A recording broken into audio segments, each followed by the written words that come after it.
We live? Well, let's do it. DEG. Granddaughter. 430 in the building. Yeah. Big game, we talk that. Made a path, we walk that. Skills max, streets got a bag, that's a real win. Never lost that, this dead end gaming. You know how we do. BZ and the granddad. That's player one, that's player two. News, we gon' talk about it. Review, we gon' talk about it. PlayStation, Xbox, Nintendo, we gon' talk about it. Can't forget that PC. Best around this web B. Special guest from 9/11 right up out that family tree. We got it. Sonic's traveling real fast. Leveled up, but we the final boss. No one else to go with this podcast. It's dead end gaming. Finna hit the mark. On point like the sharpest dart. If you tuned in, just know you smart. Press start.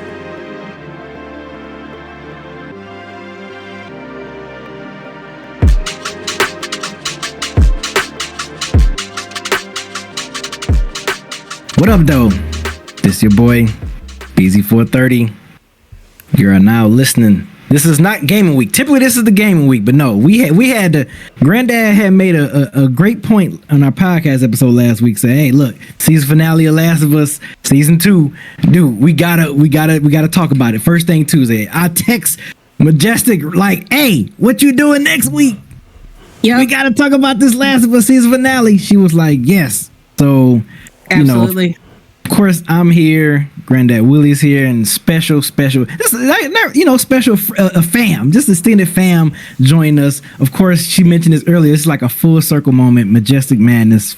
Say what's up to the people. What's up, everybody? I'm so excited. I love every time that we get a chance to come together and talk about The Last of Us because we have some questions and we have a love for The Last of Us. Oh yeah, I'm telling you, y'all the only two people I know personally that love this game just as much as I do. I've never met no one that loves this game besides y'all two. I love this shit. So I'm glad that we talking about this again for the umpteenth time. And we gonna keep talking about it every time we have every time. And this is definitely a spoilers. So if you're just clicking on this and you have no idea and you don't want to be spoiled, I suggest you just pause it or go away, click on something else for the time being, and then come back because this is definitely filled with spoilers. Everything up in here. We talking. Yes, you talking to the folks that. That's what it is.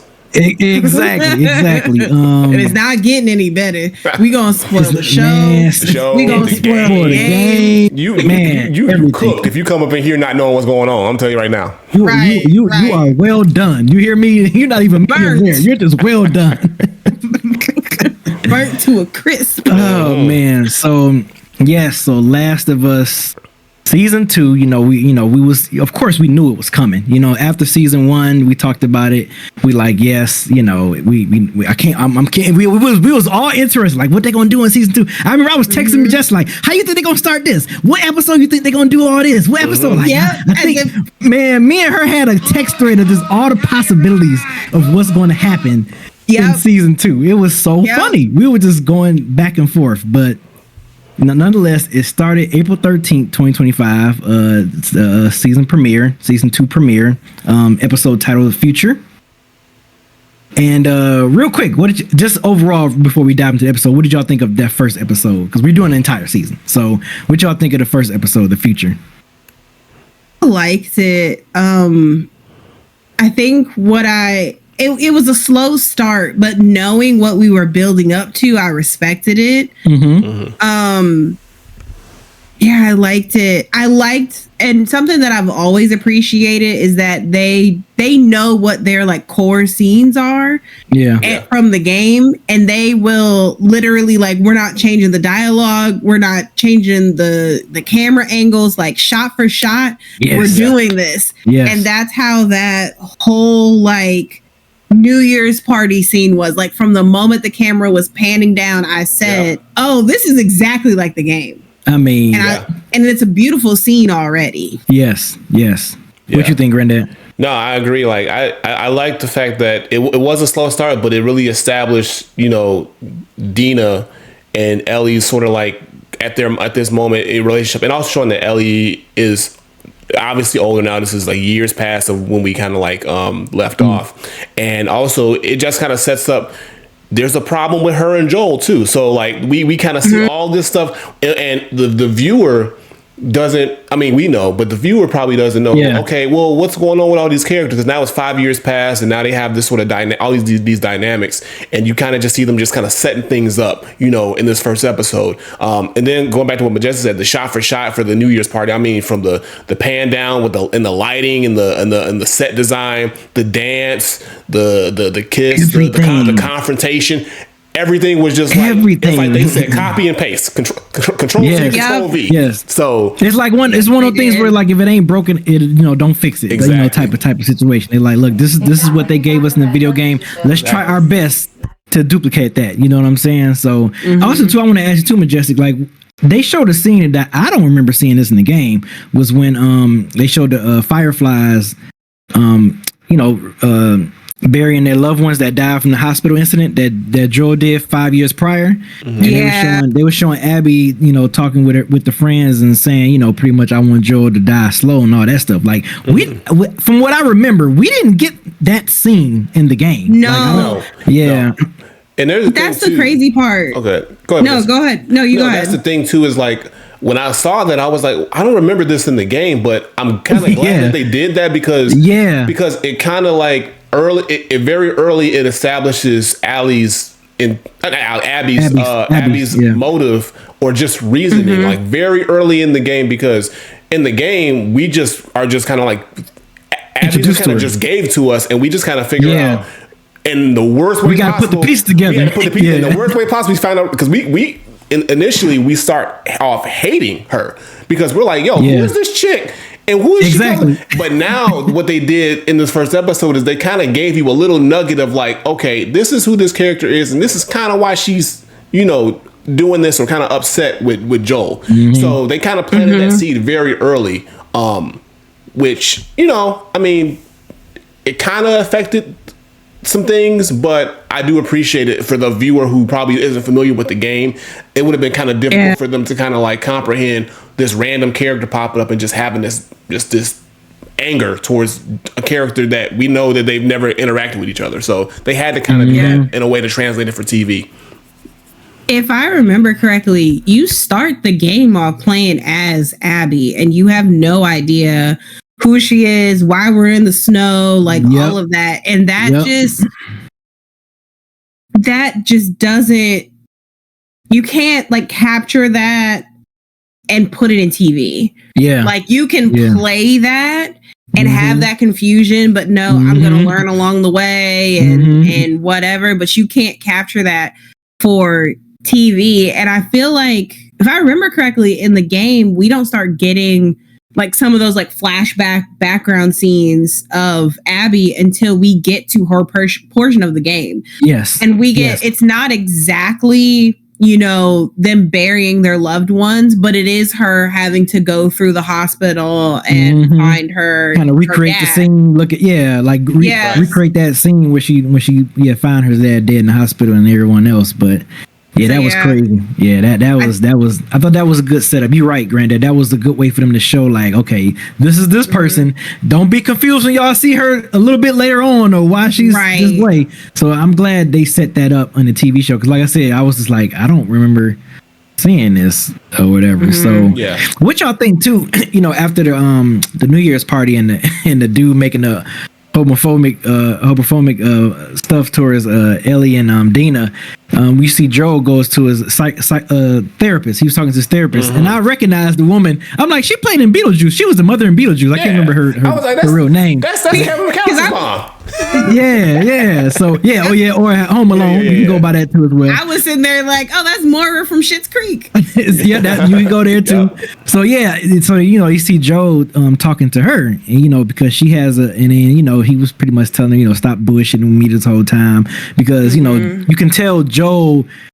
You could tell that, you know, like you mentioned, Granddad, like you can tell Joel and Ellie got some type of tension, and you know, he's like, what's going on? So you can tell him having this therapy session with Gail that he's still feeling some type of way about him. Probably, you know, of course they probably haven't been speaking that much. It's some type of rift in their relationship that we're still trying to figure out, you know, what's going on. I feel like that therapist scene was pretty kind of important too, because like I said, it was something that we didn't get in the game, but they still setting it up for the viewers who don't play the game. Like you mentioned, Majestic, it's different when you're playing a game, but it's certain stuff you have to set into the TV show to make the viewers, feel a certain way. So what y'all think about him going to his therapist, talking to Gail, and her having a resentment because obviously he killed. She mentioned to him that he killed her husband. So and she's still giving him therapist. So what y'all think about that whole scene about him talking about his relationship with Ellie? So I think that scene is, even though it's not technically in the game, it's a very heavy foreshadowing scene for a very pivotal moment later in and we'll get to that episode. But that therapy session kind of just, it shows Joel's trying to figure out, what he can do to kind of get back into Ellie's good graces, even though he knows the reason why. He's trying to still keep the lie up in some way. He's trying to keep it hidden away as best as possible to kind of trying to justify his actions. He even in the therapy session, he's like, I saved her. When she asked, well, what did you do to her? What did you do? And he said, I saved her. Even though he knows, he might have did that, but he also knows what he also, he was completely dishonest. He lied to her. He swore, and he broke his promise and he broke his word. And that therapy session also, when she kind of reveals, hey, I have this resentment and anger towards you because of what you did to my husband. It's sort of like, it's sort of like Joel's having to be confronted, he's put in these positions where he's got to be confronted by his actions, where he feels like he's still justified when he's clearly being told, hey, bro, that was wrong, bro. You that was wrong, bro. You shouldn't have did that. And he still in his head feels like everything he does is justified. And he's not willing to accept that. Even in that therapy session, even with the person sitting in front of him is willing to give him therapy, even though she knows he killed her husband. And she had an opportunity to see and talk to her husband right before, like, he took that away from her. So Joel's been taking stuff away from everybody, like being selfish. And he's still not willing to fess up to the fact that, hey, I'm kind of an asshole, and I'm in the wrong for this. So that therapy session really was enlightening for if you down the line when you see how it kind of comes all together. But it's really a tale of just Joel's character at that moment in time, and just how he thinks and how his mind is working.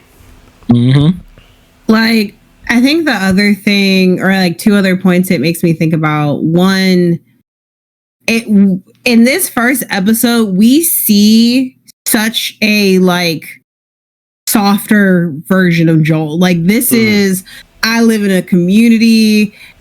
I'm actually a father. Like, I'm a community man. I'm not a smuggler. It's not me against the world anymore. So we definitely see a softer Joel than we've ever seen. Even in the game, I don't think they didn't really depict him this way. He still kind of had an edge to him.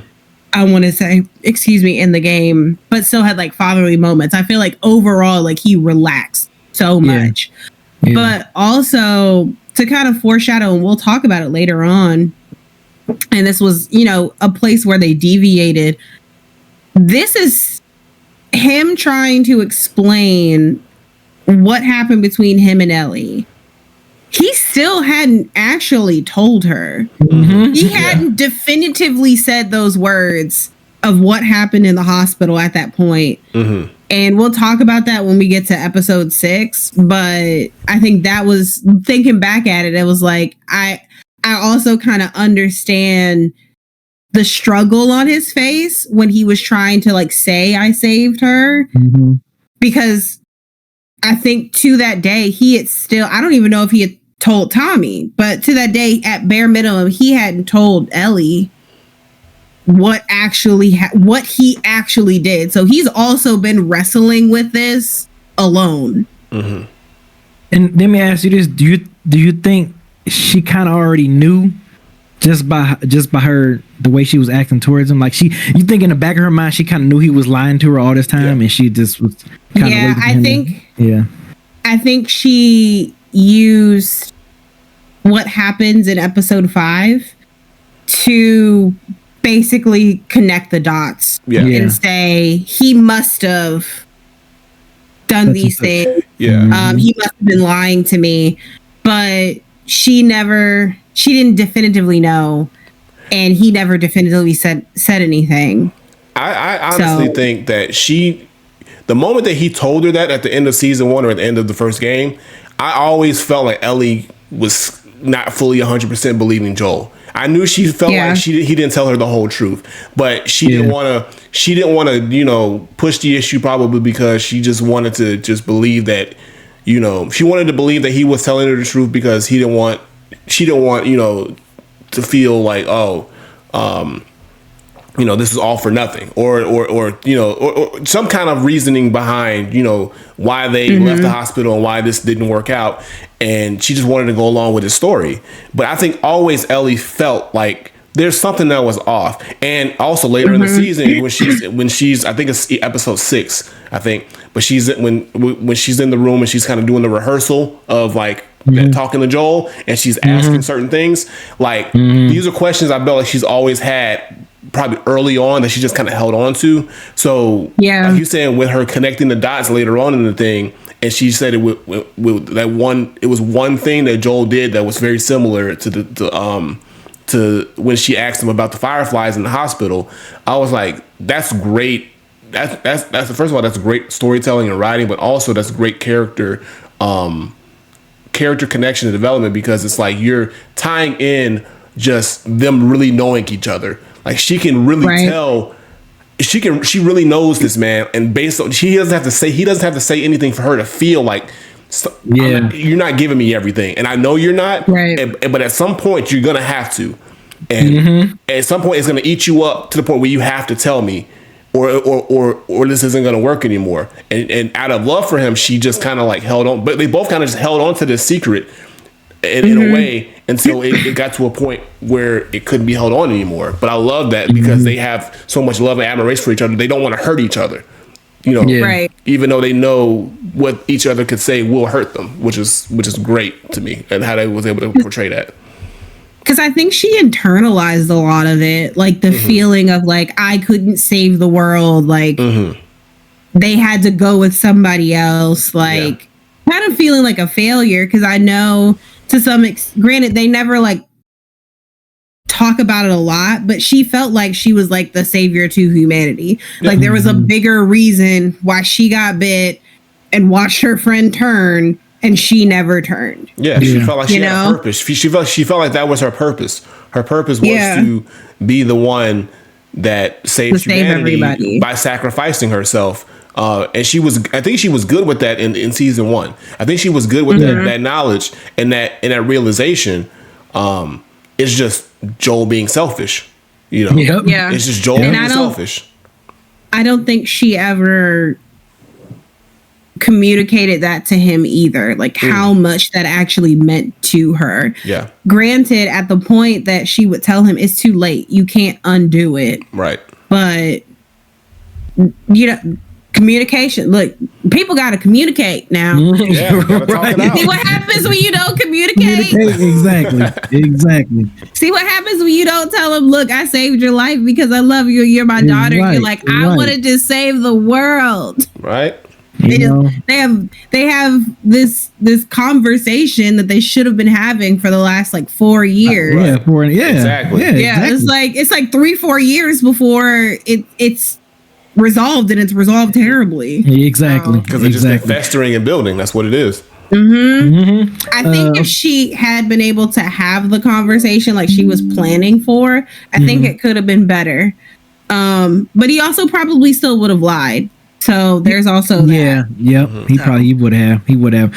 Another thing too, forgot to mention this too. What y'all think about them when she was out patrolling the supermarket with Tommy and Dina?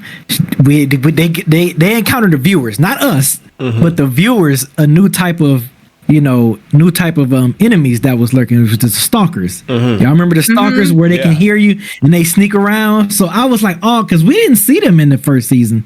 So, so that was kind of dope. Like I said, even though, us two, we know about those enemies, but for them, I kind of forgot about it. And when I saw it, I was like, holy shit, those are stalkers. Like, those are the ones that can creep around and know how to be sneaky. So I thought that was really interesting that they introduced that new type of enemy, you know, to the viewers when they was in that abandoned supermarket. I was like, oh man, this shit is dope as hell, man. Yeah. And then, you know, I think at the end of the episode, that's when you see Joel playing the guitar. I'm like, oh, they doing it. They are really doing it. He was on the porch. Yep. Every time I saw that damn guitar, I was like, please. My emotions can't handle it because, and I said this in my videos, like, every time I saw that guitar, I was expecting a flashback. Yeah, that's how it is in the game. Right. You find a guitar, you play the guitar, you have a flashback. Somebody in the comments had to tell me what the name of that song was. It's by Pearl Jam, but I forgot what it's called. But the If I Ever Had to Lose You song, I was like, please, my emotions cannot handle this. Yeah, because then that's when Ellie saw him. She saw him on the porch, and then she just she looked at him. They made eye contact, and she just kept on walking or whatever. And then you know that's when we saw the infected tendrils under the pipe, under the broken pipe or whatever. Yeah, I was like, oh, that's not good. And then you see Abby and her peoples, you know, from a distance looking at the town or whatever, because I was like, that's not good either. It's all bad. Good. Yeah, it was crazy. Terrible. It was crazy. So then that leads us to the next episode, which is Through the Valley. This episode, I got something to say about this episode. Yeah. Okay, I like a lot happened in this episode. Man, and this also burned my entire idea of how this season should go up in the flames. I get it. I get it. It's going in pace with how the game is. But I personally feel this is where they should have made sort of an executive decision and saved the moment until down at the end of the season. They should have jumbled this up, because first, before we get to it, let's start off first. So, you know, Abby and her crew are pretty much outside of town, and they're trying to figure out a way. And Abby kind of like her crew's like, hey, this don't look like a good idea. I mean, this is a whole city. They got walls fortified. They got patrols. They got all this stuff. Like, if we go out there, we're gonna die. And Abby, you know, with vengeance in her heart, like Batman, says, no, I'm going out here. And she goes out. She goes out there and to the snowstorm, and she tries to go, you know, and get to the town to look for Joel. Mind you, during this time, they discovered that there's a lot of infected that's buried underneath the snow and other stuff. That was crazy. So that was insane. So what happens is Abby, and she triggered all of it. It was like, you literally fucked everything up. Abby single-handedly just started a whole horde of infected going after the entire city of Jackson Hole. So she set it off, and the whole town was actually in the middle of doing a drill of, if this happens, this is what we're going to be doing. This is how we're going to protect the town. And it actually sets off. So a whole horde of infected are attacking the city. You know, Tommy's there, and at the time, Ellie's there. Maria's there. Everybody's there. So the whole city is being attacked right now. And during this time, Joel is out on patrol with Dina. So they're out on patrol. And Abby is actually being chased by the infected. She comes across the infected just like the game. All the way down to the fence falling. The fence fall, everything. The shot for shot. I'm loving it. So I'm like, okay, this is where we at. And then we see Joel. She about to get bit. Joel comes up with the blicky. Pow! Are you hurt? Gets her, grabs her up, and saves her. And she has the realization, oh snap, I just got saved by the dude I've been looking for. And she's like, oh, you can't get no better. She's like, jackpot, ching ching. Yeah, she like, oh my God, I don't gotta go to the town. I don't gotta sneak in town. Nothing. Like, she said, come hang out with me and my friends. Right, come on, my friends. We're having a party. We got snacks. We got snacks. So she invites she says thank you, like come, like the storm's crazy, come with my friends, we have supplies, we can, you know, we got blankets, we got, you know, ammo to protect ourselves, we're good. So Joel and Dina follow back Abby, and they get back to the place. And this is where I felt like, okay, it's gonna happen. They're gonna do it. Yeah, I was like, it's happening. It's happening. So they get there, and slightly different, because I think in the game Tommy was there, right? Tommy was. Tommy and Joel were there, are on patrol together, right? And then Dina and Ellie are on patrol. So I thought that was a really interesting swap. Exactly. Yeah. but I feel like they did that because they needed Tommy to not be there. Right.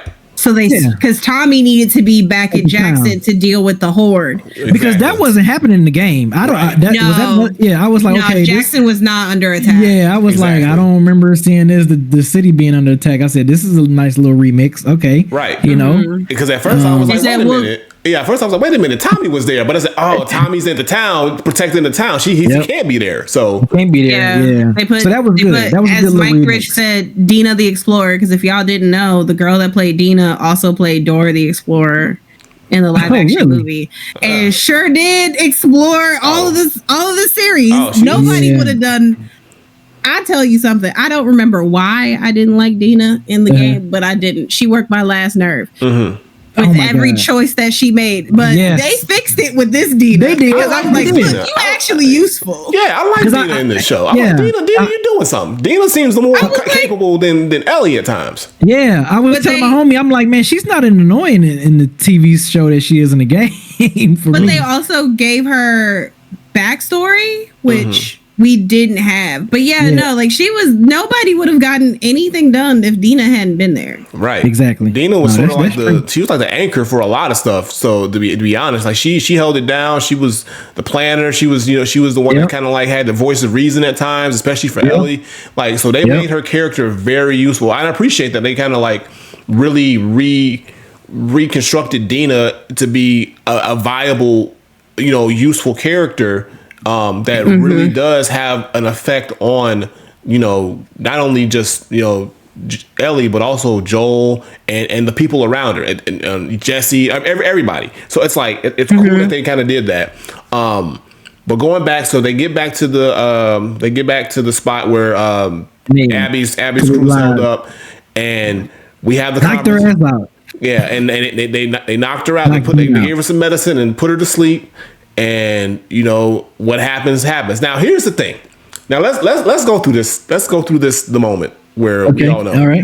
Okay. So first of all, I don't like the fact. Here's a critique. I don't like the fact that it wasn't dark. I get it, but it not being dark when this happened, it being daylight outside for some reason.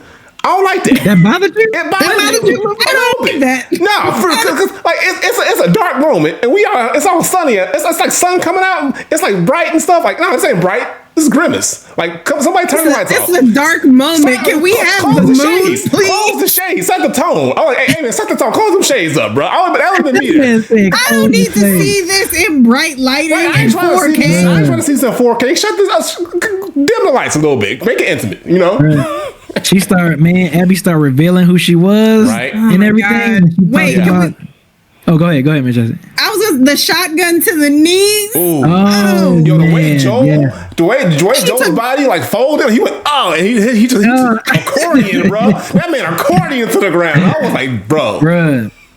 Man, I was took like, that man out while he was standing. Right? Yes. I was like, oh my God. So I was like, she like I said, as she was revealing him, revealing her to what, who she was and stuff, and who you killed and all that stuff. Why he cut her off? It was like, man, just get on with it. Like, bro, do what you gotta do. Oh my dad. Because time for your super villain monologue. Right, get on with the shit if you gonna do it. If you about that life. Because you know what I didn't do? Take my time killing your daddy. Exactly. That's for sure. I don't even remember what he looked like. So right. I'm like, we putting a lot of stock on somebody we didn't even know who he was. Right? He was just in the way. He was body number 813 in my book. Come on now. Exactly. I know, right? At that point, right. Sir, you have a scalpel and you're in the way. Get out. Like nigga move. Like that's pretty what he said, but yeah, she shot him in that knee. Then she started beating him with the golf club. I was like, damn, they really doing this in the second damn. Because I mean, it was like that. We played the game. The game. It was like early in the game. It was like, wait a minute, what the hell? Yeah, she was putting hands on him. She was. It was the club. It was the club and everything. And then that's when we get Ellie, because she was searching for Joel and Dina. Right. She stumbled upon the lounge and went in there, and of course, everyone. I can't think of old girl, the black sister, the one with Nora. Yeah, she see her, she holding her down and everything. All the friends, the pregnant girl holding her down. She like whatever. And then what y'all think about the kill blow compared to man? I kind of wanted a golf club.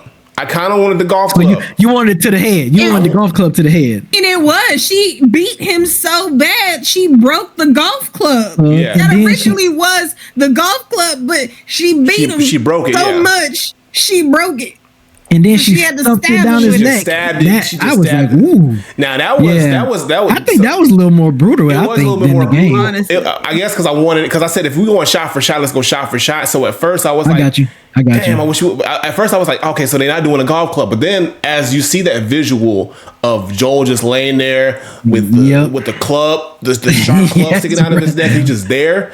And then you just kind of see, and the blood pooling out, right? It's just like this. It's just like this moment. And then when they leave Ellie there, and Ellie just crawls over to Joel and kind of just hugs up to him, and it's just like, okay, like wow, like they really, because like in the game, I think they knock her out.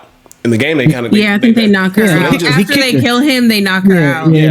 So they left her to sit there and just deal with that moment. And they probably saw it as mercy because they kept her alive. They just kicked her in the stomach and they left. They kept it pushing. But I think that also fueled more of Ellie's rage and trauma, because like you let me sit here and watch this. And then I had to sit here and just lay with him while I wait, because Dina's still out. So Dina's knocked out. Jesse isn't there yet. Jesse isn't there yet. So it's like nobody can do anything. Right, so literally nobody can do anything. For however long she's got to sit there with all that and taking all that in. So that just kind of helps, create the monster that Ellie's going to become, because she has to sit there and witness all that and be surrounded by it and be cognizant of all that too. So it's wild. I don't know what the thought process was of keeping her alive. She's literally laying there yelling, I'm going to kill you. Right. Y'all didn't think that because y'all could find him, she can't find you. Exactly. And then when she comes, I'm jumping ahead a little bit, but when she comes across people, they're all like, but we let you live, bitch. And you should. You didn't really let me live. Exactly. You killed my dad figure. Like, they said it like it was like you should be grateful. We let you live. Mm-hmm. You made me watch the murder of somebody that I loved. I told you I was gonna kill you. Why didn't you take me at my word? Exactly. Yeah. I think it's because they felt, again, this is all about justification. Mostly Abby felt justified in her act. She's like, I'm getting it back in blood. You killed my dad. I'm killing your dad figure. So I'm showing you mercy by not killing you too, because I think it's also because Abby's got to live with this pain. Maybe in a way she's like, I want you to live with this pain, so that way I want you to suffer the way that I had to suffer. So I'm not going to give you the benefit of killing you, because one, that's not what I'm here for. I'm not here to kill you. I'm here to kill this person who actually wronged me. But two, like if I have to deal with this trauma and this burden and all these emotions, like I didn't expect you to be here, because they didn't expect Ellie to show up in the first place. But no, if you got to deal with it, if you got to live through it, if I got to live through it, then so do you. Like, so I feel, there's like this aura across, I think, both girls, where they feel justified in the actions that they take to seek revenge. Yeah. But then also feel like they're above killing innocents. Right. But really there are no innocents, because it's a downward spiral.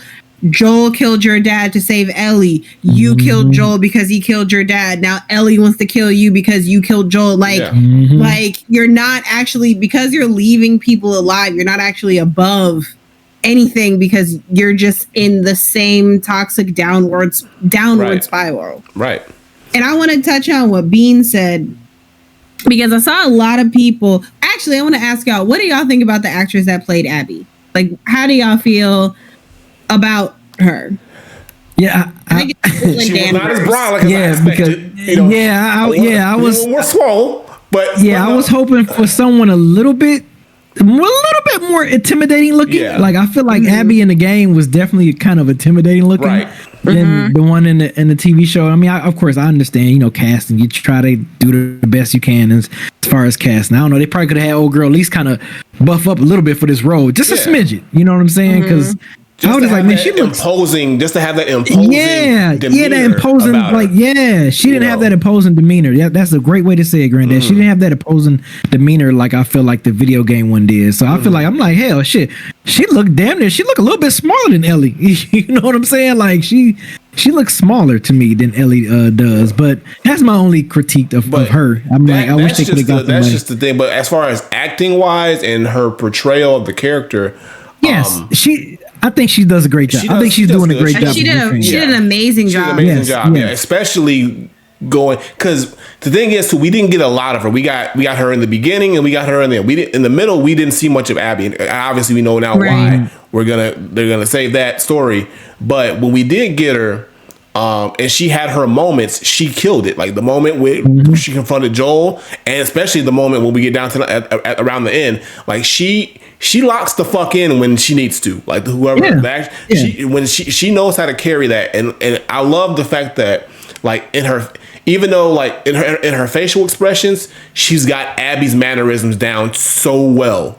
Like especially in her facial expressions and just kind of how she delivers her lines and just shows that she's like, battling within herself. Like I said, okay, what was funny is because like I said, if you think about Ellie and Abby, they're essentially the same character in a way. They're essentially have the same motives, the same thought process. They're a lot more alike than they're different. That they want to admit. A lot. So when you see Abby, and again, we need to see more of Abby. We're going to see more of Abby, going into future parts of the future season, the next season.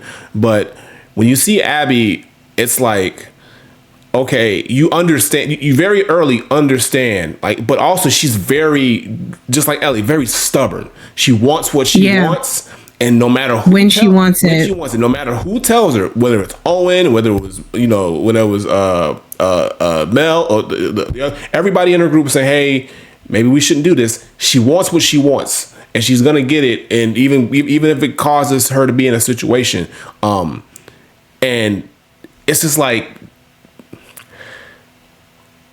I don't want to say because I want to jump too far ahead, but I just feel like the character that's playing her, she's encapsulating that very well to where it feels like when we get to the moment where we get the full 100% confrontation between Ellie and Abby, when that moment happens, it's going to be magic.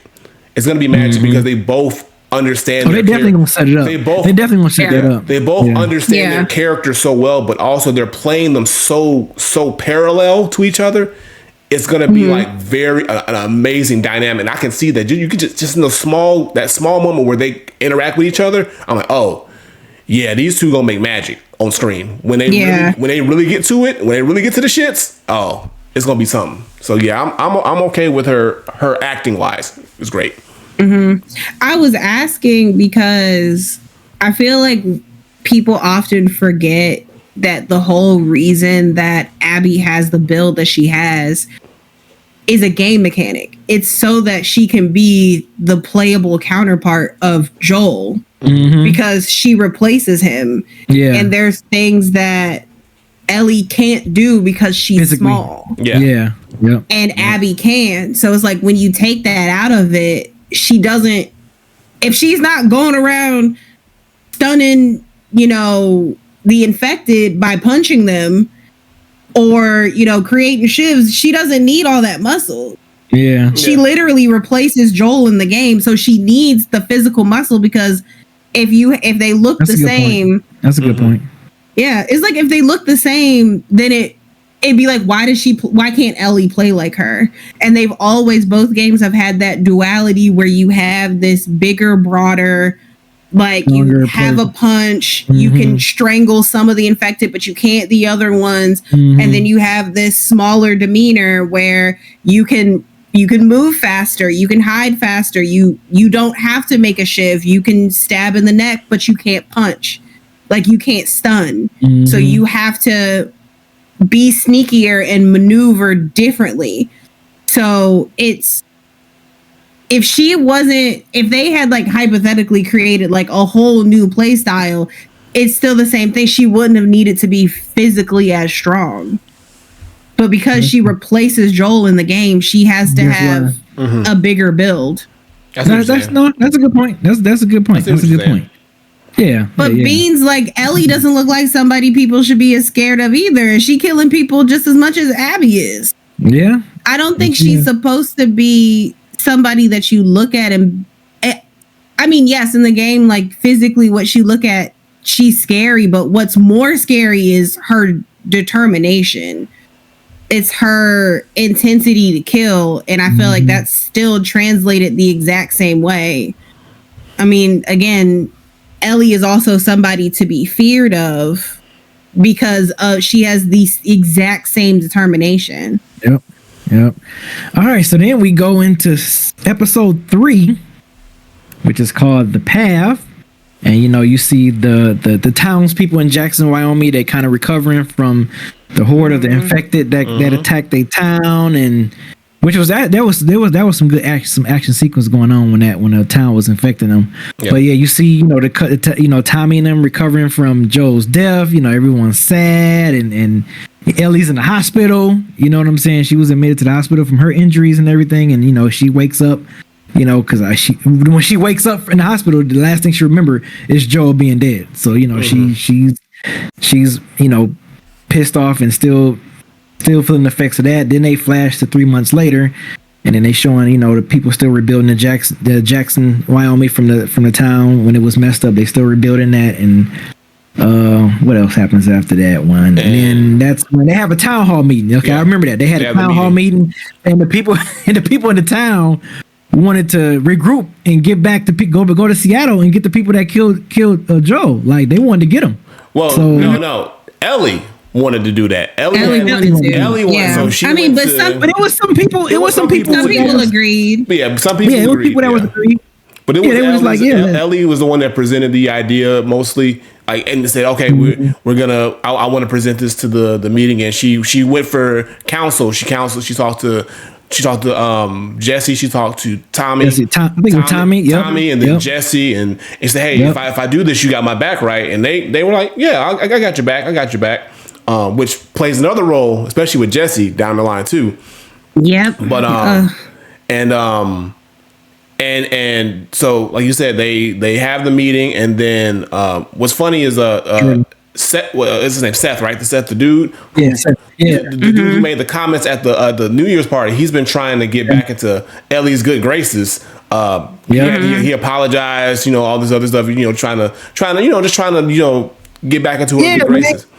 And, you gotta think, man. We in the apocalypse. The last thing you want to be thinking about is something being, dude. Why you want to be homophobic? You know what I mean? The last niggas dying, bro. You like that, right? We already have way too many struggles to add this. Exactly, like, bro. You don't have anything else to be worried about. Exactly. Thank you. Anything else? So they have the meeting, and some people are like, hey, we're still rebuilding. This isn't a good time to do this. Why would we use our 16 of our best to go out here on a mission, on a revenge mission, and possibly lose more people when we need, you know, to focus on rebuilding the town, and we're still recovering. Like they said, yeah, we get it. You know, Ellie lost Joel, and Joel was a very important part of this community, but we also lost family. Like I lost family. I lost, you know, people too. So, but we have to think about, you know, building our town. Everybody. We have to think about everybody, you know. So they made that case, but then Seth, the dude, said, "Fuck that, get it back in blood." Like they came into our house. Like you want them to come to our house, or you want them to come in here and show that we're not gonna do anything about that.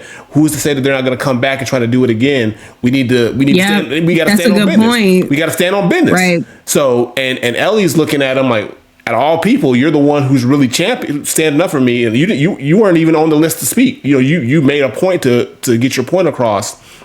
And then Ellie also made her point, and she made a compelling, you know, she wrote her speech down. She made a compelling case about it, and all that shit, just for them to still say, hell no. Nah. They said, nah, that ain't gonna work for me, player. It was like an 8-3 vote with the council. Yep.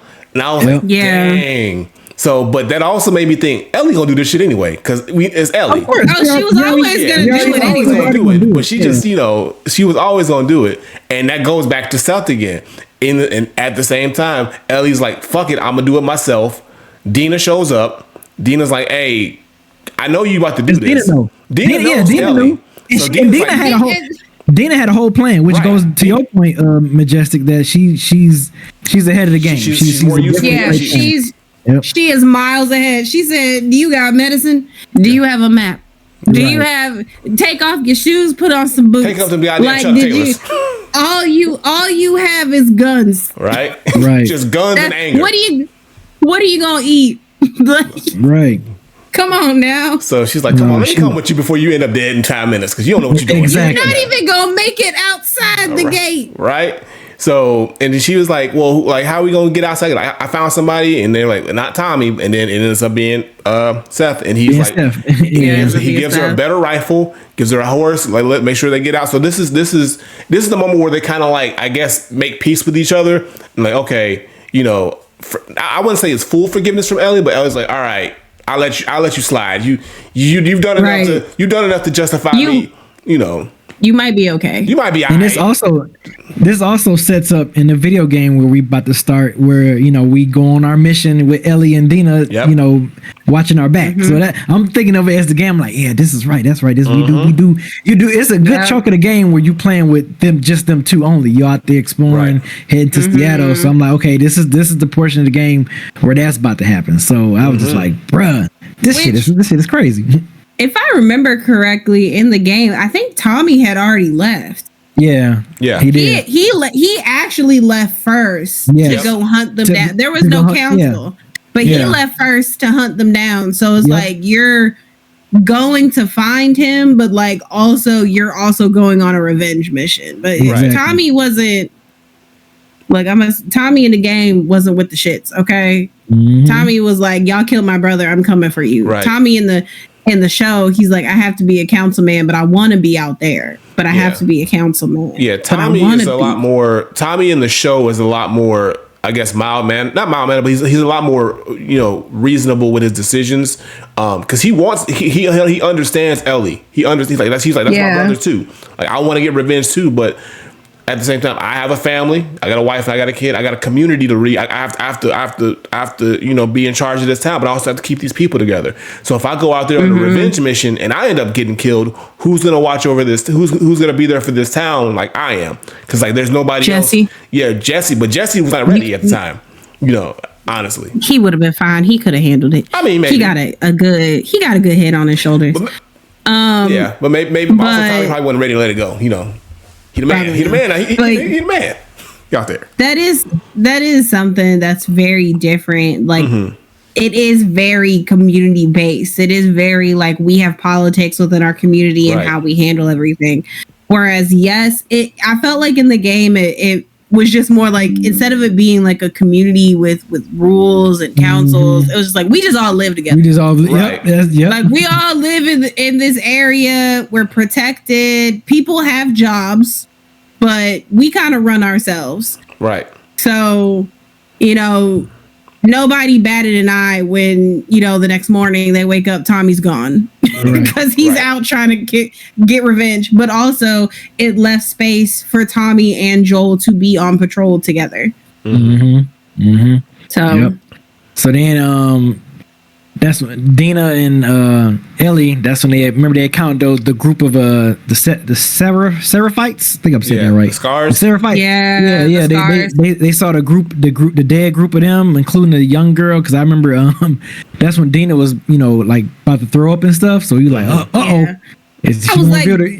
I was like, Dina, I can't with you with your weak stomach now. Your weak stomach, yeah. Like you gotta go back home if every time we look at something gross, you gonna be puking. Like, how long we been in the apocalypse now, Dina? You old enough to know how long we've been in this thing now. Right. So this shouldn't be shocking to you. You know what I'm saying? So then they finally get to Seattle. This is kind of towards the end of the episode. They finally get to Seattle, and then they notice that they didn't really see a lot of Wolf members. The WLF members, and then I think that's when they kind of had to break and hide away, and then you saw a full Wolf soldiers marching through whole tank with armored vehicles, Yeah, it was a tank and everything. Humvee. Yep, I was like, bruh, because that's who. I think that was what that's who Ellie thought that Abby was a part of, was the wolf. So she's like, okay, there they go. So they hide and you see all those vehicles. Then it goes to the next episode, which we in now, episode 4, day 1. Yeah, episode 3 was a little. It was kind of short. Yeah, it was definitely short compared to the other episodes. Especially coming off the second episode, like everything that went down. This was the calm episode. It was the cool down episode. It definitely was the cool down. Exactly. I think so much happened in the prior episode. They said we got to cool this down a little bit while still moving the story along. So yeah, I agree. It was like, okay, it just kind of it pretty much let's get to Seattle episode. That was the episode about. Yep, that's what it was. So this episode 4, it starts off with a flashback. So we flash back to 2018 where they show the the agent, it began with an F. I remember seeing in the game. It was like Fedra. Fedra. Yeah, it was Fedra. So we meet the Sergeant Isaac Dixon. And Josh team. Peck was just randomly in there. I was just like, what Josh doing in there with Fedra? I was like, Josh Peck? Josh cracking jokes with Fedra. Like, bro. Right. And I'm like, did anybody else know he was in here? Then he died. And I was like, I guess clearly nobody else knew he was in here because he lasted all of 10 minutes. Hey. Yeah, I remember because when I saw Jeffrey Wright, I said, oh snap, they got Jeffrey Wright in here because he's playing. I remember his character. I remember the Isaac Dixon character because I remember he was the black dude. He had like a little afro. He was like the black dude in the game. Yeah. So that's who Jeffrey. Show up until later in the game though. So it was later in the game. Yeah, I think he shows up in the Abby the Abby chunk of the game. Yeah. So they show Isaac Dixon when he took the young kid out. And he was just like, hey, he met up with a lady. It was like a lady that was a group of the Washington. So she was in charge. So when he threw that gas grenade inside the damn tank, that wasn't no gas grenade, bro. That was a real hole. No, that was a real one. It said 2 grenades. He threw 2 real grenades in that motherfucker. Closed the door and said, "See y'all later." I didn't see no explosion. I don't remember seeing no explosion when he did. Oh, because it was contained in the truck, in the back of the truck. And then the driver, I just saw the smoke. The driver, because the driver was in front, so the smoke from the explosion was coming out, and the driver barreled out, and that's when he killed the driver. That's when he killed the driver. And then he went back to the old dude. That's the time we on, right? Exactly. But it makes me, and then I saw this because I don't remember that precisely, but I saw a clip where they show when Ellie and Dina opened up that a tanker, and it was a whole bunch of dead bodies in there, and it was a letter. It was like a note written from a Fedra person or whatever. So I wonder, was them kind of creating that scene of what happened, and and then him talking with the lady with the wolf, and then after he killed his whole squad, then they flash forward back to 11 years later, which is, I'm assuming, the present time when they went fast forward back up. So. Yeah, and now Isaac was the wolf leader now, and he's interrogating Seraphites. Yeah, he interrogating them. Yeah. So I was just like, okay, that's going on. So what we're not. What also is happening, like, because we're so focused on Ellie, trying Abby getting revenge, but at the same time in Seattle, there's a whole war between the Scars and the Wolves that is happening right now. Yeah. So they're in the middle of all that. Well, not technically in the middle, but they're sort of like in the vicinity of all that happening. So Isaac, again, like, he becomes leader of the Wolves. Like I said, he's interrogating because he's trying to figure out what's going on, because basically they've been in this long apparently they had some kind of treaty or peace treaty going on that was broken. And now they have a full-blown war in Seattle to see who's going to be, in charge. That's wild, who's gonna have control of Seattle. So was that happening in the game? Did we know about that in the game? I think to some extent, because there are parts where, as Ellie, you are attacked by wolves, and parts where you are attacked by scars. Okay. But like, you don't have as clear of an understanding as we will get, like it is in the Right. Yeah, and I think that was we just know that probably to give it a little more. But I think what I think it also does is that initially it makes the wolves look so much more vicious, the way that they just, gun down all those kids, all those, because they was just walking. Yes. So it makes them look more vicious until we get further into the season and we really see like who's fighting who. We don't know who's on the right side, who's on the wrong side. Everybody fighting. And the scars, ain't no different. They out here stringing people up and gutting them. Gutting people them, like hanging pigs. them, right? Hanging them up. I'm like, what's going on? So it's again going back to that central theme is what is really right and wrong, because everybody feels like they're justified or right in what they're doing.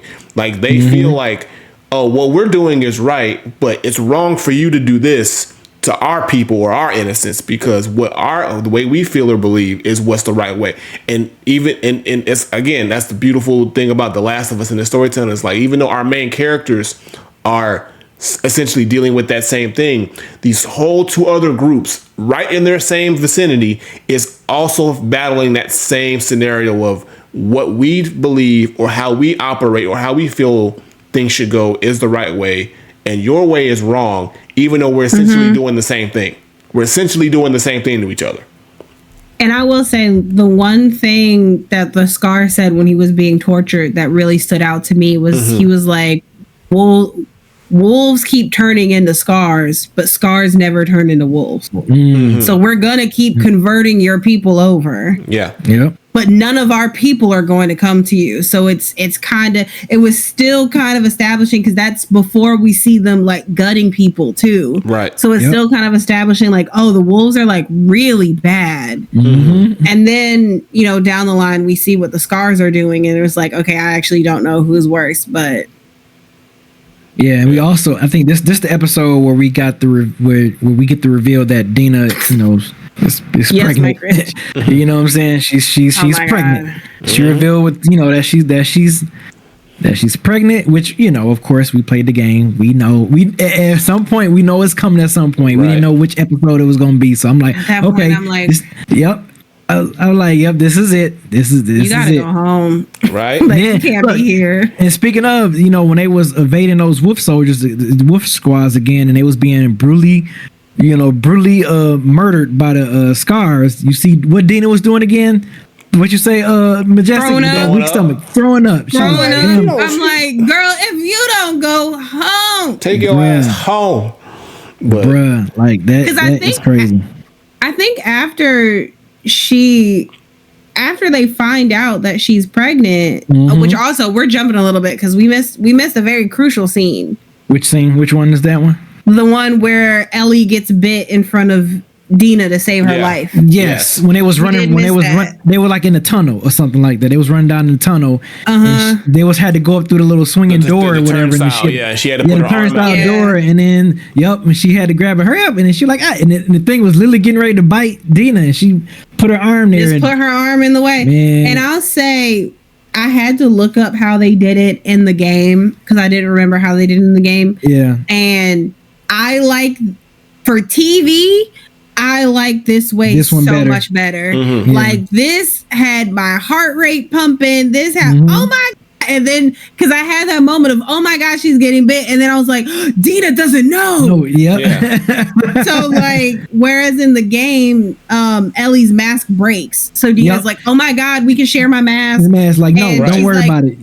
Don't worry about it. I'm immune. I'm fine. I'm not coughing. I'm breathing. Let's just go. Yeah, it was less drama. It was less dramatic. It was less dramatic in the game. This was drama, and I loved it. I loved it. Yeah, it was a good call for her to get bit instead of her mask breaking, because, and also that also makes it more important when the moment with down the line with Ellie and Nora happens too. So I'm glad that they didn't double down on that, and they kind of switched it up with this, because again, and then after the fact, you see Dina, she's like terrified, she's skeptical, and she's sitting there, and Ellie's like, she's like, look, I'm gonna lay here.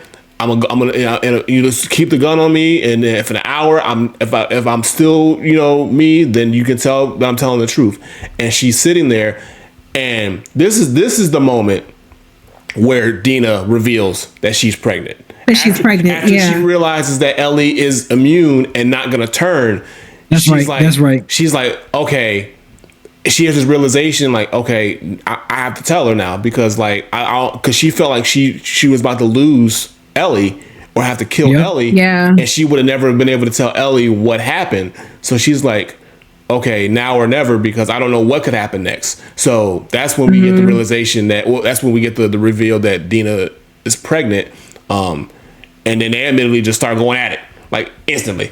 So I was sitting there like, is this the time? And then like the next scene where they explained it, I was like, okay, I mean, I guess it was. I guess, but I'm like, we gonna call baby right daddy now? Jesse? We gonna let baby daddy Jesse? Right. I was like, we don't want to ask any more questions. No, we just want to straight to it. All right, straight to it. Okay, all right, let's do it.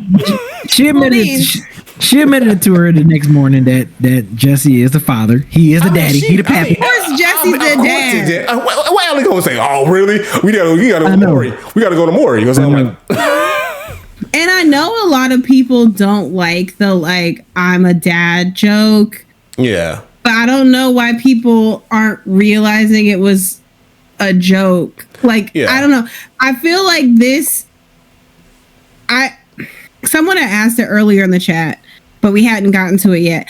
I like Bella Ramsey as Ellie because I feel like she encompasses like a version of Ellie that actually like lived a sheltered life. Mm-hmm. Like, yes, she understands the dangers of the outside, but she understands she's immune. She has nothing to lose. Mm-hmm. So she's just like balls to the wall. We gonna do stuff at all times. She also she's sarcastic. Like she has a sense of humor. Whereas, I get it. In the game, Ellie she's all business all the time, but she is still only like 19.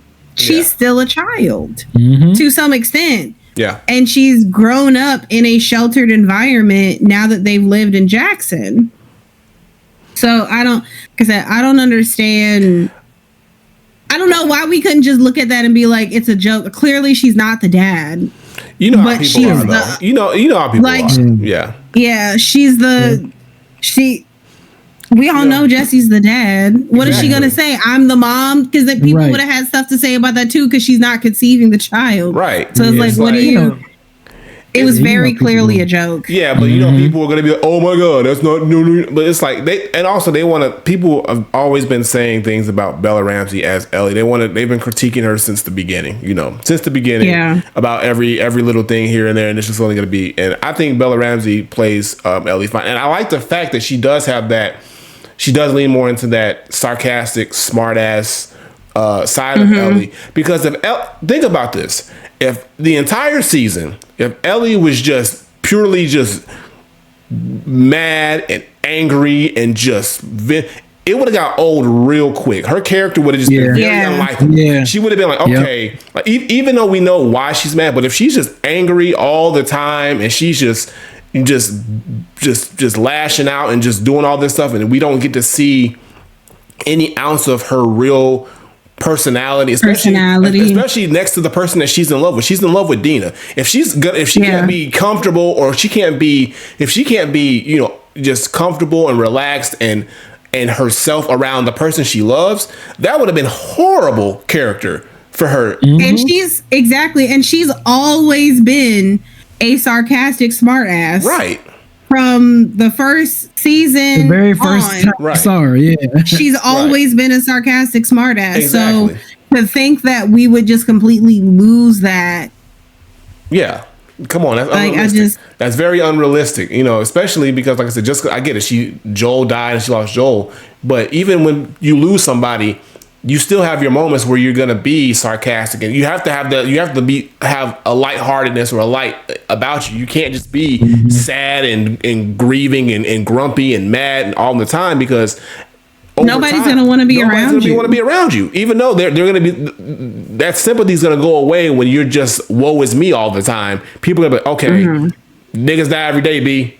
Come on, let's go. That conversation is gonna be had at some point. So I'm glad that she hasn't lost focus of what her revenge goal is with, I'm gonna get this person who took away my father figure, but I also realize that I do have people who care about me, especially this girl Dina, who has been there for me. She's made sure that I've done things the best way I could, and just, I don't know, it's just Dina is so impactful in this season to Ellie in so many ways. It's just like, I mean, how could you not see the importance of all these moments that she does, and also just how she makes Ellie comfortable to be able to be that way. So I don't know. Yeah. And real quick before we wrap up this episode, so then they overheard Ellie and Dina overheard a walkie-talkie from a wolf, including one of Abby's homegirls, Nora. It's saying a location that they based in Lake Hill Hospital. So of course Ellie is like, I gotta go, and she telling Dina to stay behind because now she knows that she's pregnant. Like, hey, you gotta stay here, and you can't be out here in these wild streets out here with me right now. Now it's too dangerous. You got something to look forward to. You got a baby. You gotta stay here and be safe or whatever. So Ellie like, I got to go. I gotta go hunt this chick down. She was one of the people that held me down when they killed the only father figure in my life. Ellie remember all those faces that was in that room. Oh yeah. That day that Joel died. So Ellie, like you mentioned, Majestic, Ellie is on a revenge tour and she's like, I'm leaving. But Dina says she insists on going.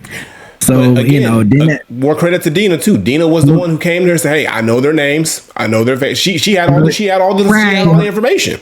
Had all the information. Dina the Explorer, as Mike Rich said. And then that leads us to episode 5, Feel Her Love. And now we are at the lake, in Seattle still. We have Lake Hill Hospital now. I know a lot of people I know somebody who felt a lot of love. Who felt a lot of love in that room? Who felt a lot of love? I said felt a lot of love. Somebody felt a lot of love. I got you. I got you. No, I got you. I'm with you. Yeah. So now we at the Wolf commanding. We at the Wolf, like one of their centers, the main hub, Lake Hill Hospital, and man, Ellie is revenge tour. She is, because Jesse is not with us at this point yet, right? She's not. She's still by herself. Not at the start. Okay, cool. Yeah. So that's when Ellie and Dina began their second day in Seattle, and they went to a warehouse. That's when they saw Nora at the warehouse. It was a warehouse, a wolf warehouse. And then that's when the chase started. That's when the chase, her chasing Nora, which I feel like in the game now Majestic. I do feel like in the game this was way more dramatic than I feel like the TV show was a little bit less dramatic than the video game version of this scene.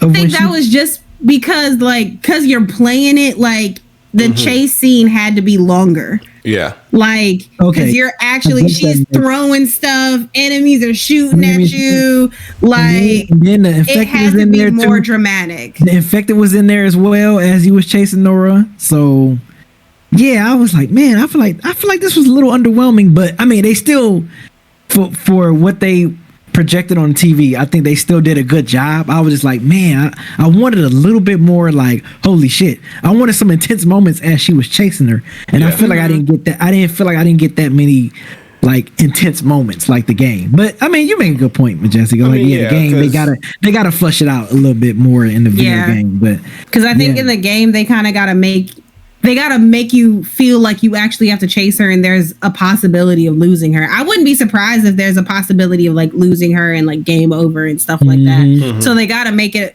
more challenging for you to catch her. Right. And going in, I do like the fact that, again, aesthetically they kept that red lighting. That red, they kept the red lighting. They kept the red lighting. In the moment, but here's the thing too, because like, okay, if you go back, you remember again, I love the foreshadowing moments that they kind of fill in the holes and fill in the gaps. So if you remember when the leader, the wolf leader, when she was in the interrogation room, I think it was at the beginning of the episode. I don't know if it was this episode, but they were talking about how she had sent down her men into these areas in the hospital, and there was this is when they realized that the infection isn't just you can be bitten, it's in the air. And they had to seal off. So they had to seal off these areas. They said we had to seal off shafts B1 and B3. Just like the game. Just like the game. So they said we had to, and it turns out that she had to, her son was down there during the time, so she had to make that decision. So when we get to Ellie and Nora's chase, and they're running through the area, and she's like, intruder, shooter, and they can't get her, and then it's just them two.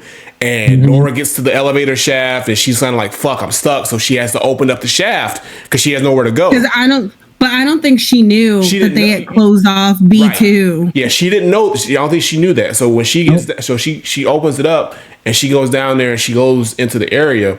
So when she's in there, you can see how the air looks, just like the game, bro. It's to the T. And I love that. I love that they did that. So this is where I feel where you feel like it's not as intense because like now there's no drama. It's like because Ellie's just kind of just going through it, kind of searching for her. But she's seeing now. The spores are out. She's seeing all the bodies of the people who are kind of wrapped up in the tentacles, and they're still technically alive. And they're spewing out. That was dope. That was dope. Yeah, that was they're like dope. So infected, they literally cannot move. Right. Yes. And I liked the explanation that they gave for having that, with that being an area that like they think that the first patients were that had the infection, and that's why that area is so concentrated. Right. I loved it. Yeah, because you got to think, Majestic. This like years and years because you know how the infected affect the human, and then each year they just get worse. And now they have eyes, then they don't have eyes, then they get like So I think that was dope. I wonder was one of those folks her son that she was explaining that they had to kill off. Yeah, it was. It was the second one. The second one because it had the last name on his jacket. Gotcha. And again, after all these years, he's still alive in there. Well, technically alive. No, he wasn't. He wasn't. That happened earlier. It happened before they had the meeting, but he wasn't down there that long. I feel like that shows you how quickly the infection spreads in such a highly concentrated area that it did not take him that long to get that infected. We don't know how long he was down there. Right. Yeah. But she had to have that meeting in the beginning to say like, because she was like, why did you kill some of your own men? Right. Like, why did you leave them to die? And she had to explain it. So he wasn't down there long. Right. Yeah. So that was crazy. So Ellie finally finds Nora, and Nora's already coughing and hacking, and she's like, "You stupid! Like I'm already dead. Like you killed us both." And Ellie was like, "What you mean both? What you mean us? We? Hey, what's that? Hey, what's that? That Uncle Phil mean? We? What you mean we? What you mean we? Like you got pronoun problems." And this is one of my favorite scenes of the game, and I was so glad that they did it justice because the badassness that is just walking up to someone who's dying and just be like, bitch, she didn't even have to say nothing. But with her action, she said, bitch, I'm immune. Right. This is not my problem. She like, oh. So you gonna tell me what I want to know. She like, oh, so you heard like that, and I think that's when Nora realized, like, oh man, you the chick that's been, you the special one, you the special girl that everyone's been talking about. So, and then Nora tried to be like, because Ellie's like, where's Abby? All she wanted, where's Abby? She's like, I'm not gonna tell. And then so Nora tries to justify and saying, hey, like, look, like, why do you care? Like, let me tell you right now, Joel, he deserved that shit and she tells him everything like Abby, like Ellie didn't know this stuff. So after Nora explains, like, that was Abby's father. He killed Abby's father in cold blood, so all this other stuff. And Ellie's just sitting there like, I know. So I don't give a fuck. Where's Abby? And this now mind you, because we don't see the porch conversation yet, because earlier in the season we just see Ellie walk past Joel on the porch. So now this is when we know Ellie knows, but we like, how does Ellie know? Did she just know because she felt it, or did they have this conversation? But we know that Ellie knows whatever Nora's telling her don't matter because she already knows the truth. and we'll talk about it when we get to the next episode. But this is, I have thoughts on that. That's all I'm gonna say. When we get to the next episode, we'll talk about that. Okay. But yeah, she's just like, I don't care. I know the truth, and tell me what I want to know. Right. Because you're dying regardless, and I'm walking out of here unscathed. Exactly. So like, might as well make it worth something. Tell me what's going on. So, and if anything, I'm gonna beat the living crap out of you, so you have to breathe more. Right. So I'm gonna jack up these legs and knees. So you up here like you did, like y'all did Joel. Right. Mm-hmm. So and she did with that pipe. She had that pipe. Yo, when I saw the pipe, I was like, yes. Call back to the game. I love it. I love Call it. back to the game. I was like, thank you. Because they know what to put back into. They know what to do shot for shot. It's like they know. They do. And I'm just like, I say it every time I play these games. If you have never played The Last of Us, the best like melee weapon that you can pick up is the pipe. You have to hit someone like 5-6 times before it breaks. And like within like 2-3 hits, they're already down. Like I will always, I don't care what I have in my hand. I can have a brick, I can have a wood plank. I will always pick up a pipe. Have a bottle. The pipe is always going to be. I'm always, and then don't let me strap some scissors to the back of the pipe. Oh. Let me make a shiv pipe. It's over. It's over. Yes. Like gun. So, who needs a gun? Who needs a gun when you have a lead pipe? Right. So, I'm curious, what did y'all think at the very end of this episode? The last like 20 seconds we got, we get a flashback of Ellie being woken up by Joel saying, "Hey, kiddo," which we heard him call her that. Because I can't remember him saying that throughout season 1.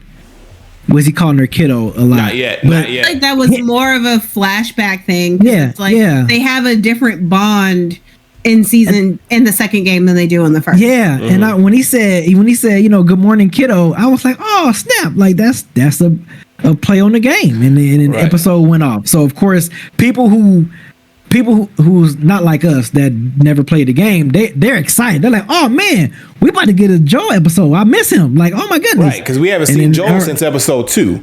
So exactly. And I was wondering when we're gonna. I was hoping that are we gonna get the flashbacks? Because like they can't leave him out for the rest of the season. They can't. And this episode 6, the price. We got the flashback. Yep. I was like, okay, we get the museum. I was like, they're doing the exact same thing. It was the same thing. The dinosaur, the space, everything. All that. I was like, yes, they did it, and it looked oh my god. It warmed my heart so much. Yeah. That I feel like having all of the flashbacks together made it hurt so much more to see them fall apart. Yeah. Yep. It really I was like, no, please get it together, please. Y'all was so happy. Because you can real see. Quick. Go ahead. No, you can see. Just you can see from that 16th birthday that they were still really good. Like they were like they had, and then as time went on, as Ellie got older and she was trying to be more independent and typical, parent to child situation with teenagers. But I think also with Ellie knowing, still holding in that possible what if, as she was getting older and they were starting to have more of their rifts, it started to kind of like come up more now to the point where it was like, okay, now I'm already not liking you. I want to move into the garage. I want to have my own space, but remember the time? Let me think about this. Remember when back in Salt Lake? I remember some stuff now. So it's like now becoming more apparent as their relationship goes, and then things happen as we're gonna get into, because now this is where things really start to come to a head. What did y'all think? Real quick, what did y'all think about the flashback of us getting a young Tommy and a young Joel? When he was talking to his abusive father, because remember Tommy had got like busted for buying drugs. Drugs. And I was like, Tommy too young for drugs. Yeah. Program has failed us all. right. Like what you think about? And then Joel having a beer with his dad, and he's talking about him being violent towards Tommy and all that stuff, and sharing his guilt.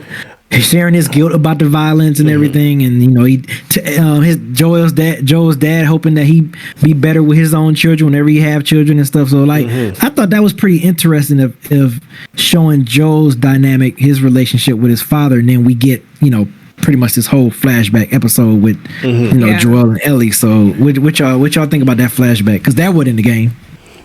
Thought it was interesting, and I think the reason why I thought it was interesting was the way that Joel ends up using that conversation with his dad when it comes to talking to Ellie later on. Yep, it was there for a reason. For because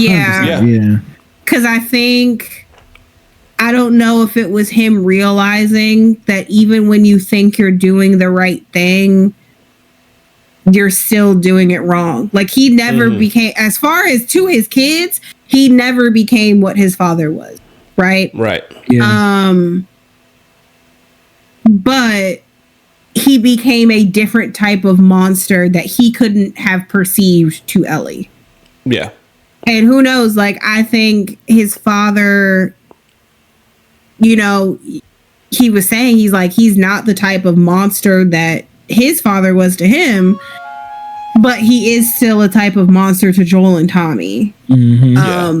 So. It kind of just puts it in perspective. I think it also just puts into perspective that like there's no handbook to this. Like everybody's really just trying to do better than the person before, but that doesn't mean that they don't leave some level of scars on their kids. Yeah. Whether it's physically, emotionally, like you think you're doing better because I think that's what it is. You think you're doing better because you're not doing what somebody did to you. Right. But you're still negatively impacting your kids in some certain way. Yeah. Yeah. Yeah. No, I agree. Yeah. I thought that was knowing what we know about the game and how they trying to set it up. So I like, this is a nice little angle I like this angle that the approach that they're doing with this episode, showing us Joel and talking to his dad and everything. Like I was like, and then knowing how he using that same tactics to kind of deal with the emotions and dealing with Ellie. I thought that was amazing. I thought it was dope. I was like, that's a nice little touch that they added on the TV in this particular episode. That was different from the video game. Yeah. It's just them filling in those little gaps in the character that really justifies. And I like the fact that they kind of go back and kind of like they probably looked at the game and said, okay, well, how can we fill in this gap or make this justification a little bit more stronger one way or the other? And again, with the whole conversation with Joel and his dad, and he's like, my father, when he was telling him the story about how Joel's dad told him the story about how he stole the candy bar and then his father broke his jaw. And he's like, I've hit you, but I've never done anything that bad. So I'm not as bad as it. I'm not nearly as bad as what I dealt with. Right. He's like, yeah. He says, yeah. I've hit you. I've hit your brother, but it's nowhere near as bad as what I've had to go through. So he's still trying to find some sort of justification for it. But he's also realizing I'm not perfect either, and I just hope that based on what our relationship, like he said, you can do better. You'll be better than I was. Because I feel like I'm better than my father, but I know I'm not perfect still. So he's like, hopefully, as things go on, you do a little bit better than me, and they do the next one does better, and eventually somebody's gonna get it right. Somebody's gonna get it right. So just be better than like you said, Majestic. Just be better than the one before you. And that conversation coming back up later on is really telling, because it's like they're still projecting all these negative things or these traumatic things in some other way or form, and it's still playing a role in their character. So it's like you really can't help it, because even though you're not doing the direct thing, like you said, Majestic, you're just doing it. You're just putting it into another form and giving it to them that way. So are you really being better, even though you think you're being better, or is it just I'm gonna fuck you up. You're gonna get fucked up some way dealing with me.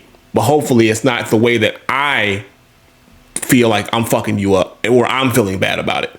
So again, another selfishness thing, selfishness and justification. It's so layered and detailed, and that's what I love about The Last of Us. This like these little pockets of things that you really can pick up on if you really pay attention.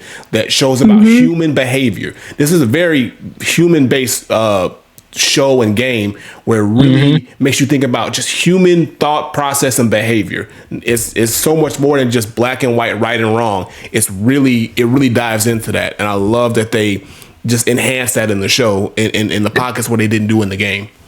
The thing I also like about this episode is that, you know, the beginning part where they were going through the different birthday stages, like when she was turning 15, he made her a cake, made the custom guitar for her and all that stuff. Yeah.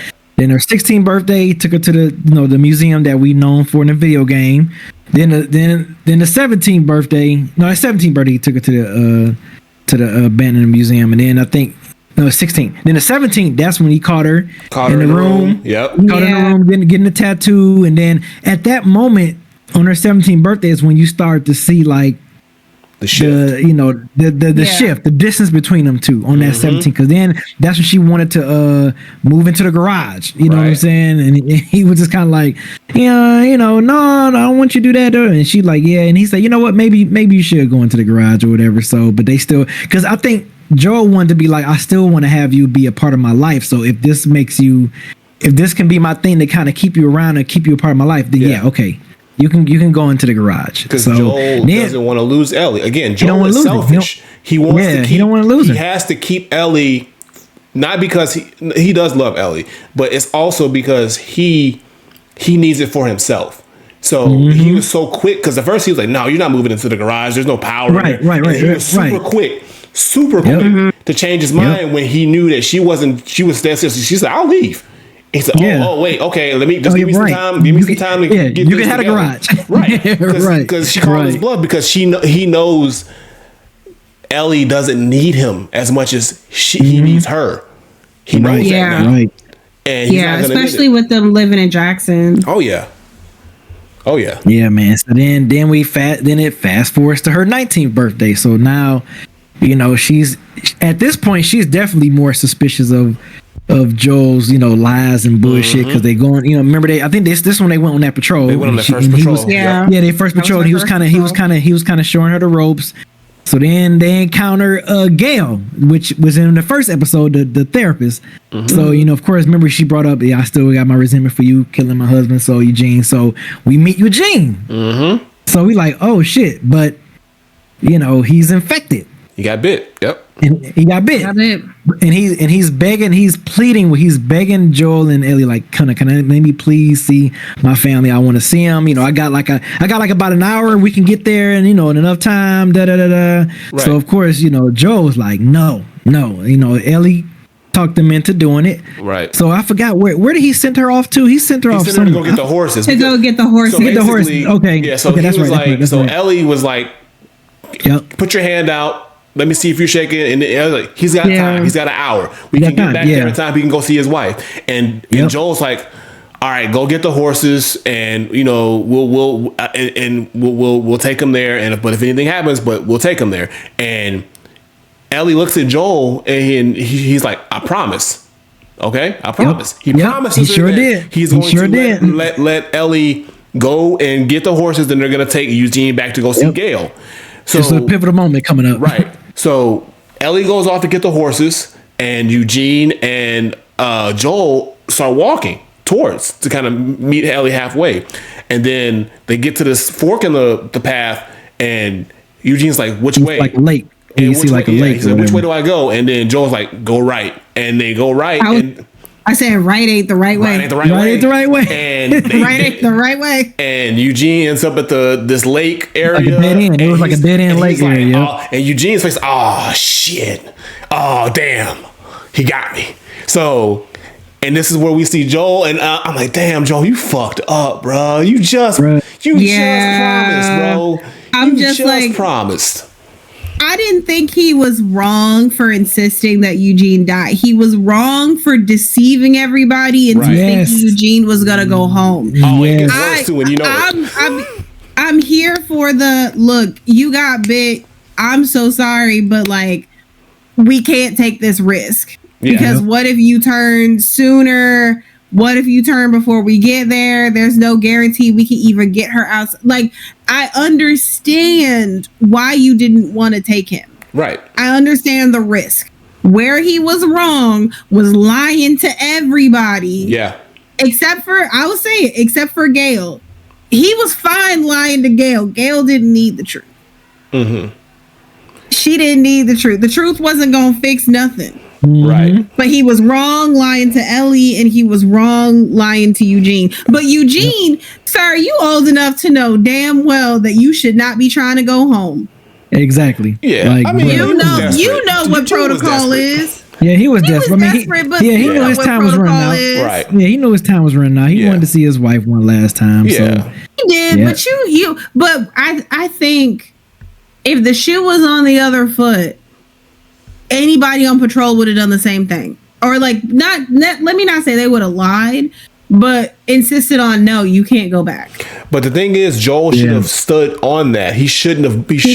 He should have never told Ellie. Even though Ellie, I promise I'll do it. Yeah. Because the thing was, Ellie was insistent. Ellie was insistent. She was like, Joel, just let him see his fucking wife. I was like, no. Like, I get it. No. But no. Ellie, like, I gotta put my foot down. This is not safe. And we'll just explain what happened to Gail when we get back.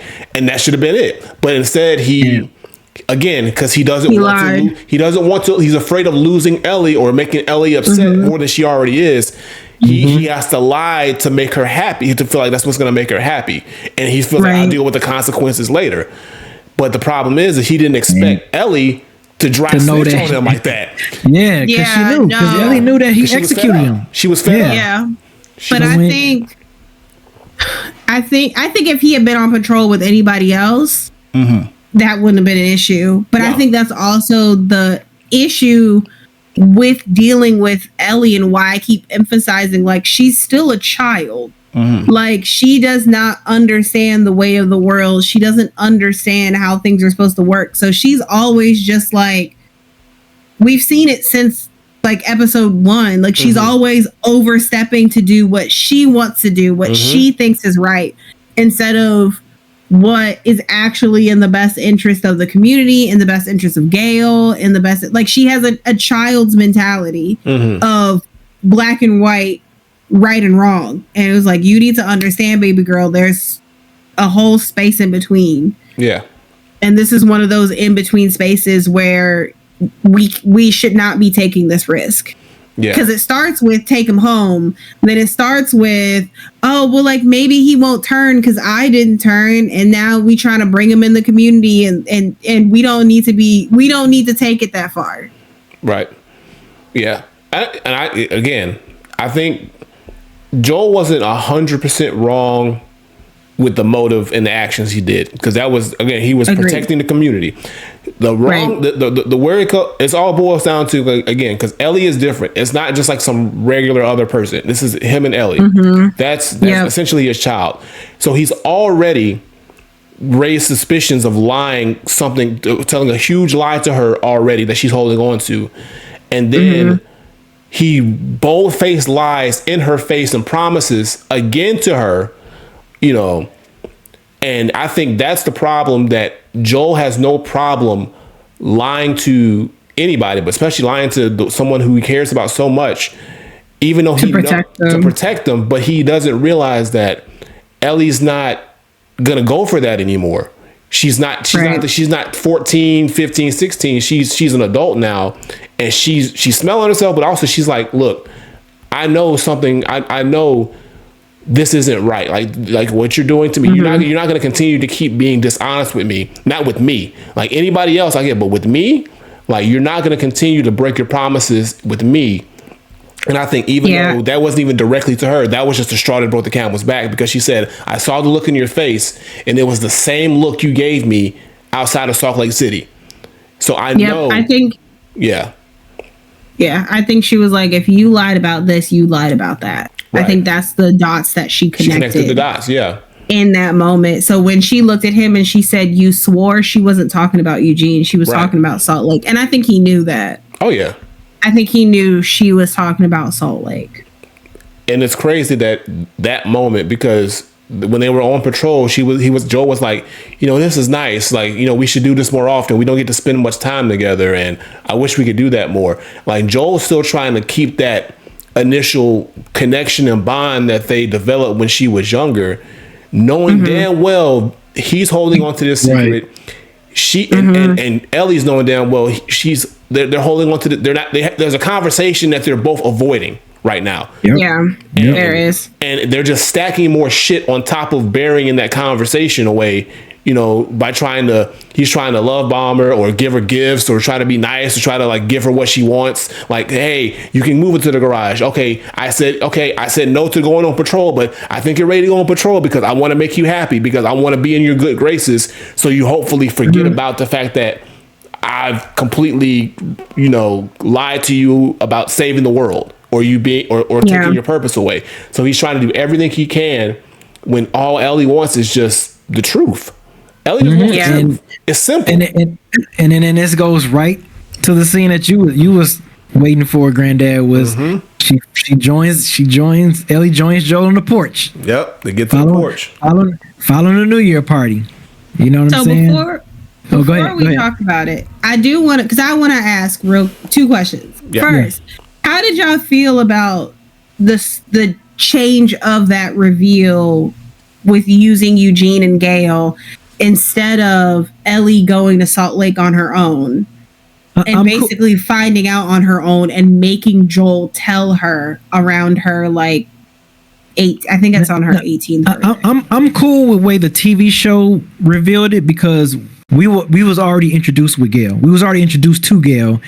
And that nugget was already thrown out. Like, yeah, I still got resentment for you killing my husband. So I'm kind of glad they took a couple of minutes in this episode to kind of reveal that. You know what I'm saying? So it just, and then seeing Ellie, Lily lied to Gail. It just made after he promised her. So she's like, oh, okay, well, yeah, I want the truth. So that, which leads to that porch scene. So I was fine with that. I'm glad that they revealed it that way, opposed to, like you said, when she was in Salt Lake City, she just found out on her own. Because like I said, we was already introduced to Gail. We didn't have no Gail in the video game. Right. So I'm fine with it. And I think that's important that they did make that change, because when they're on the porch, at this point, Joel has lied himself into a corner. He's lost. He's broken all trust. He's boxed in. He's boxed in. So when Ellie's like, I already know the truth, but I'm going to ask you this. And if you lie to me, it's done. We're done. And Joel's face is like, I can't do it anymore. You can tell he wants to probably. Joel probably wants to lie again. He wants to keep the lie up. He wants to tell Ellie, no, what I told you was the truth, but he can't hide it anymore because he knows she's serious. She's dead serious, because she already knows the truth, and she just wants it out of him, because that's why. Right. So when and I gotta tell you right now, the way that they translated that scene into the series, phenomenal. The emotion, like, I was like, they really captured. I gotta give it to Pedro Pascal. He did an amazing job. Amazing. Yeah. In that moment, especially the moment where he has to admit it.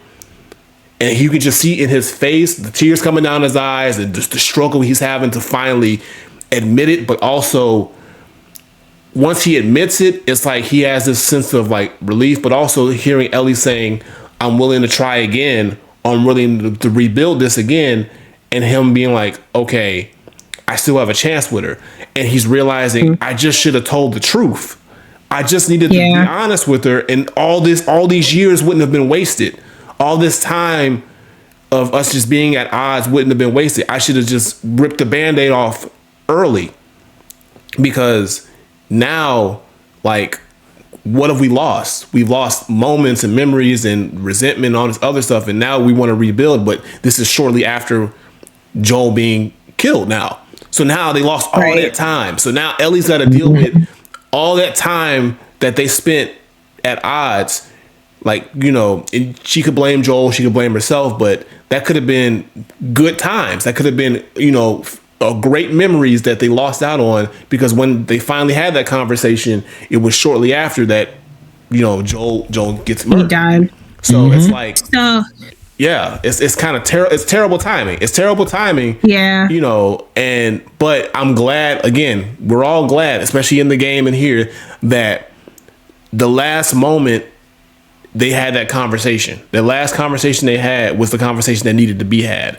And it wasn't Ellie just walked past Joel and didn't speak to him ever again, and then this happened. So we now see that they did speak to each other, and they did have the conversation that needed to be had, and they did have not the full resolution, but they were on the path to resolving. They were working towards it. They were working towards it, and they that was that was important. Because she said she don't remember, because she said she didn't think she can forgive him, but she's willing to try. So that's right. That's something there. That's something. So that's something. I'll say I'm with Mike Rich, where I like the game version more than the show, because first of all, I don't care about Gail or Eugene. Fair. That's fair. One. That's but fair. Yeah. I think what I like more is that Joel is forced to tell Ellie earlier on in their relationship, because when she finds the recording, which actually is a recording of Abby talking, when she finds that recording in the hospital in Salt Lake and Joel shows up, she forces him to tell her.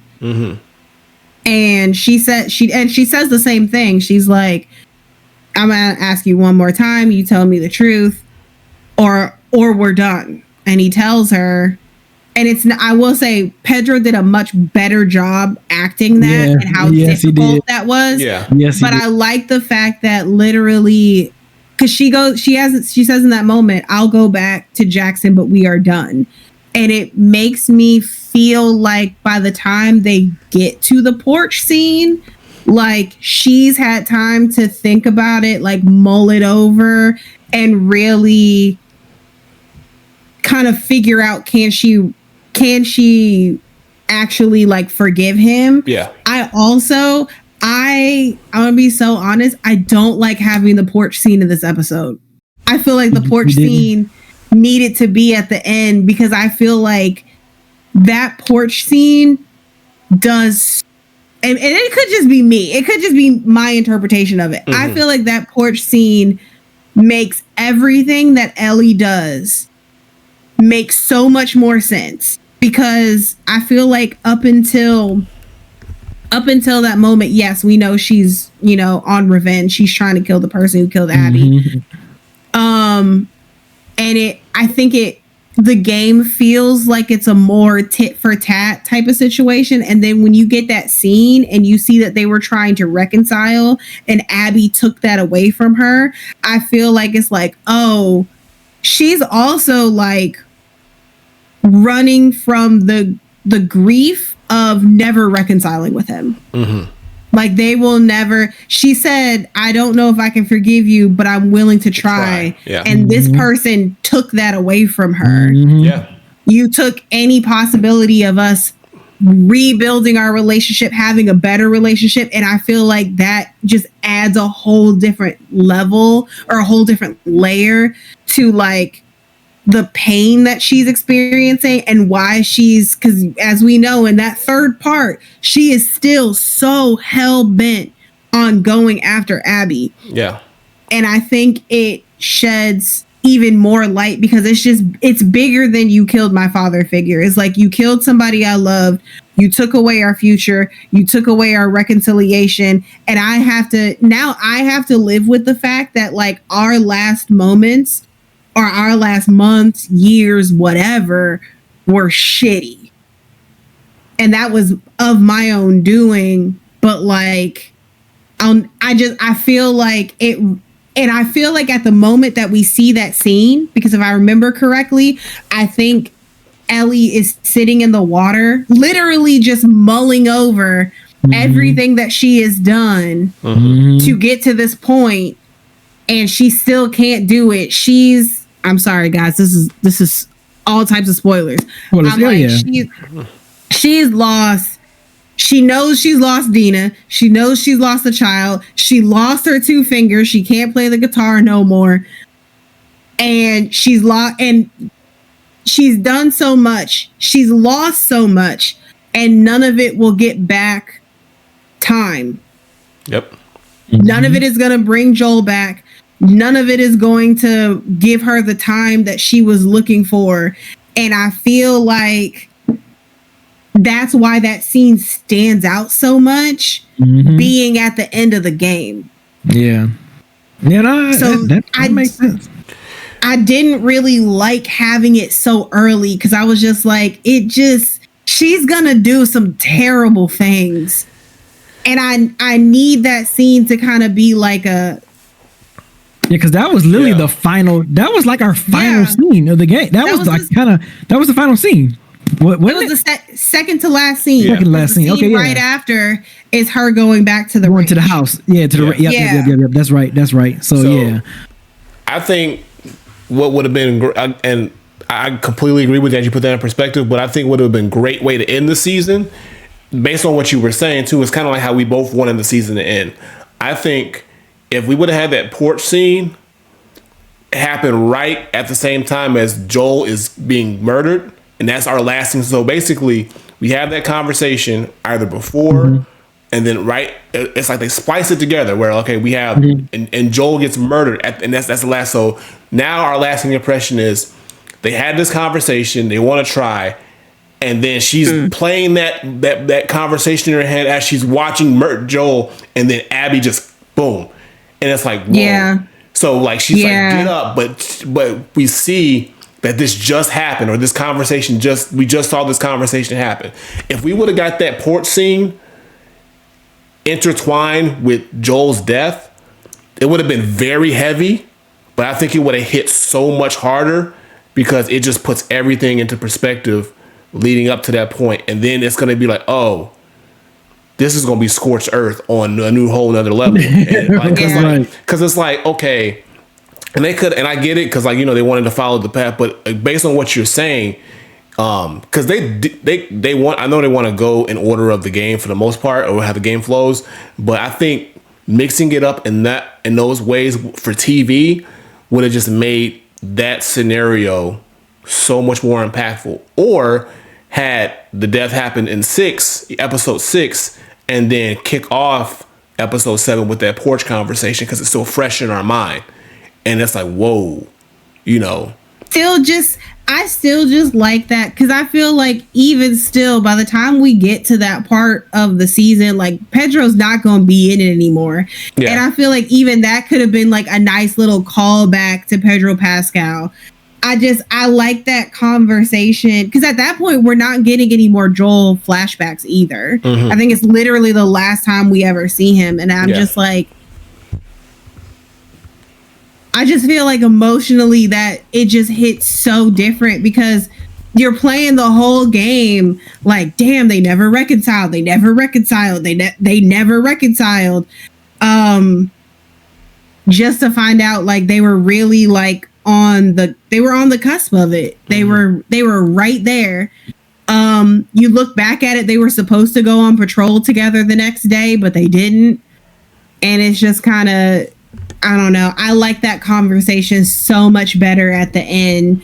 And I like it better as like a final, like, and maybe they'll do it. Maybe they'll still like put a part of it. Maybe just that one little piece where she says, I don't know if I can reconcile, but I'll try. I don't know if I can forgive you, but I'll try. Maybe I wouldn't be surprised if they still kind of loop that in. But I liked it so much better with that being like her, because at that point she's like, she's damn near killed Abby. And she's just sitting in the water, just literally thinking. If anything, that didn't even feel like a flashback. It felt like a thought. And she's just thinking about the last time she talked to him. And it's just, yeah, I like it so much better at the end. It didn't feel the same. It had its own feelings, but I feel like even that was more like Pedro Pascal just doing an amazing job than like the scene. And I was just like, because I understand. That's a hard scene. That's a very difficult scene to translate, though, and because in the importance of that scene. So I get it. I do get it. It would have been hard to translate. The fact that they did it the way that they did it and it still came off fairly well. But I get what you're saying. Now that you put it in that perspective, because it is very important to sort of like Ellie's overall resolution of the whole situation. But then we really don't know like where they're gonna how they're gonna tie this in at the end, because we have so much more to go. We have a whole chunk of story to go still. This is literally only a third of the game. Exactly. And that's what I was saying. I was like, we've got a third as Ellie, a third as Abby, and then this whole other third of just stuff. So it's crazy. And I mean, if we're gonna get, I think what they said, 2 more seasons of this, 1 or 2 more. I don't know how many more seasons they renewed it for. They already renewed for 3. They talking about doing a 4th season, because they don't know if they can get all the story in exactly. So that's what I'm saying. So I mean, that's what I'm saying. So. I don't want them to because here's the thing. I don't want them to try to rush everything or cram everything. Yeah, because it's so much. It's so much. It's so much. So much. I would rather that third chunk of the game be its own season, and then spread it out, because that part of the game, it's. I have a tough time calling it a third because it's short, but like I guess story wise, it's a third. But like they could spread that out a little bit more. But I know we talking like we done. But final episode, season finale. We at the season finale now.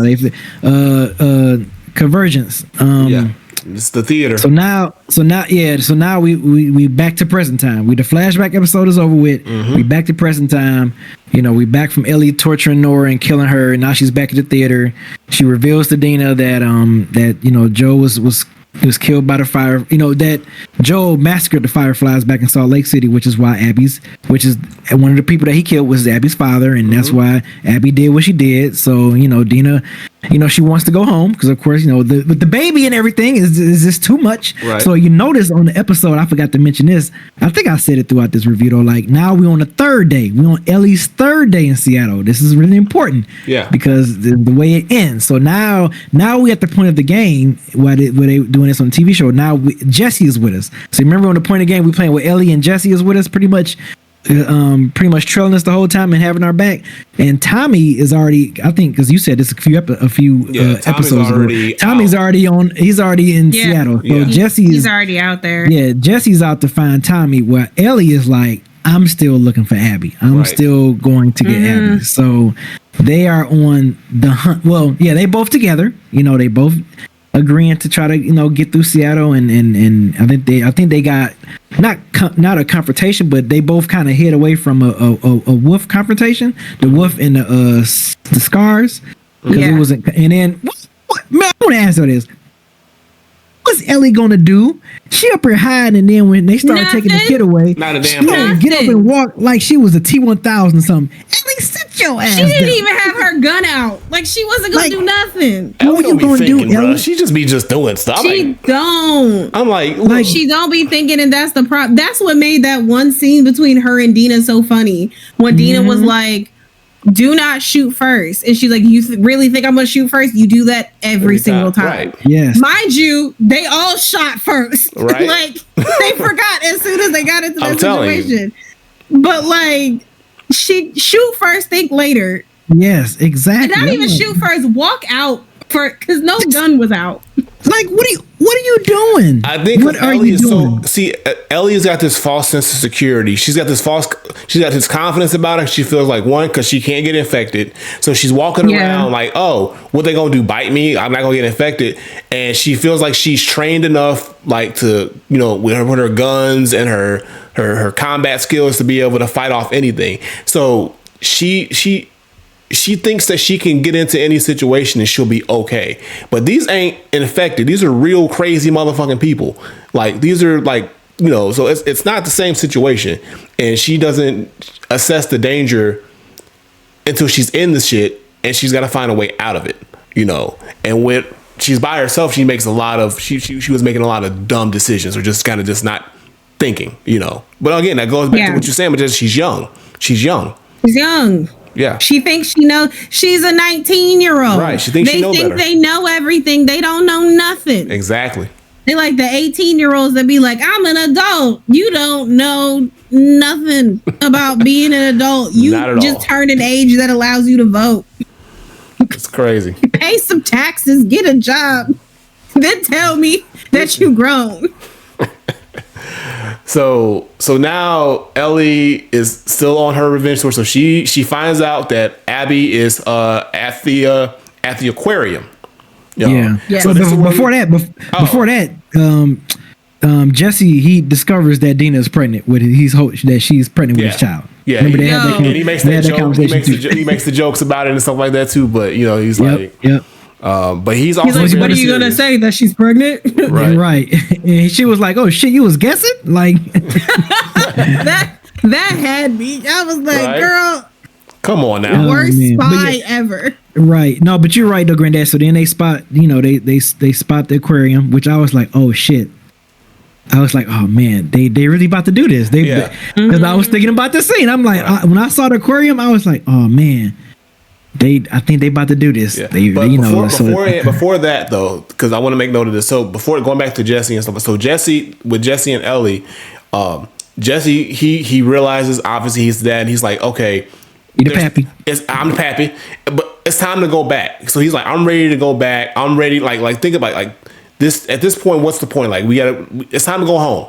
It's time to go home. Yeah, we need to go back to Jackson. Ellie is not having it. She's like, I'm not doing it. We're not. So this is where she makes another decision out of selfishness. Like, I'm going to go do this. So she decides to go to the aquarium by herself.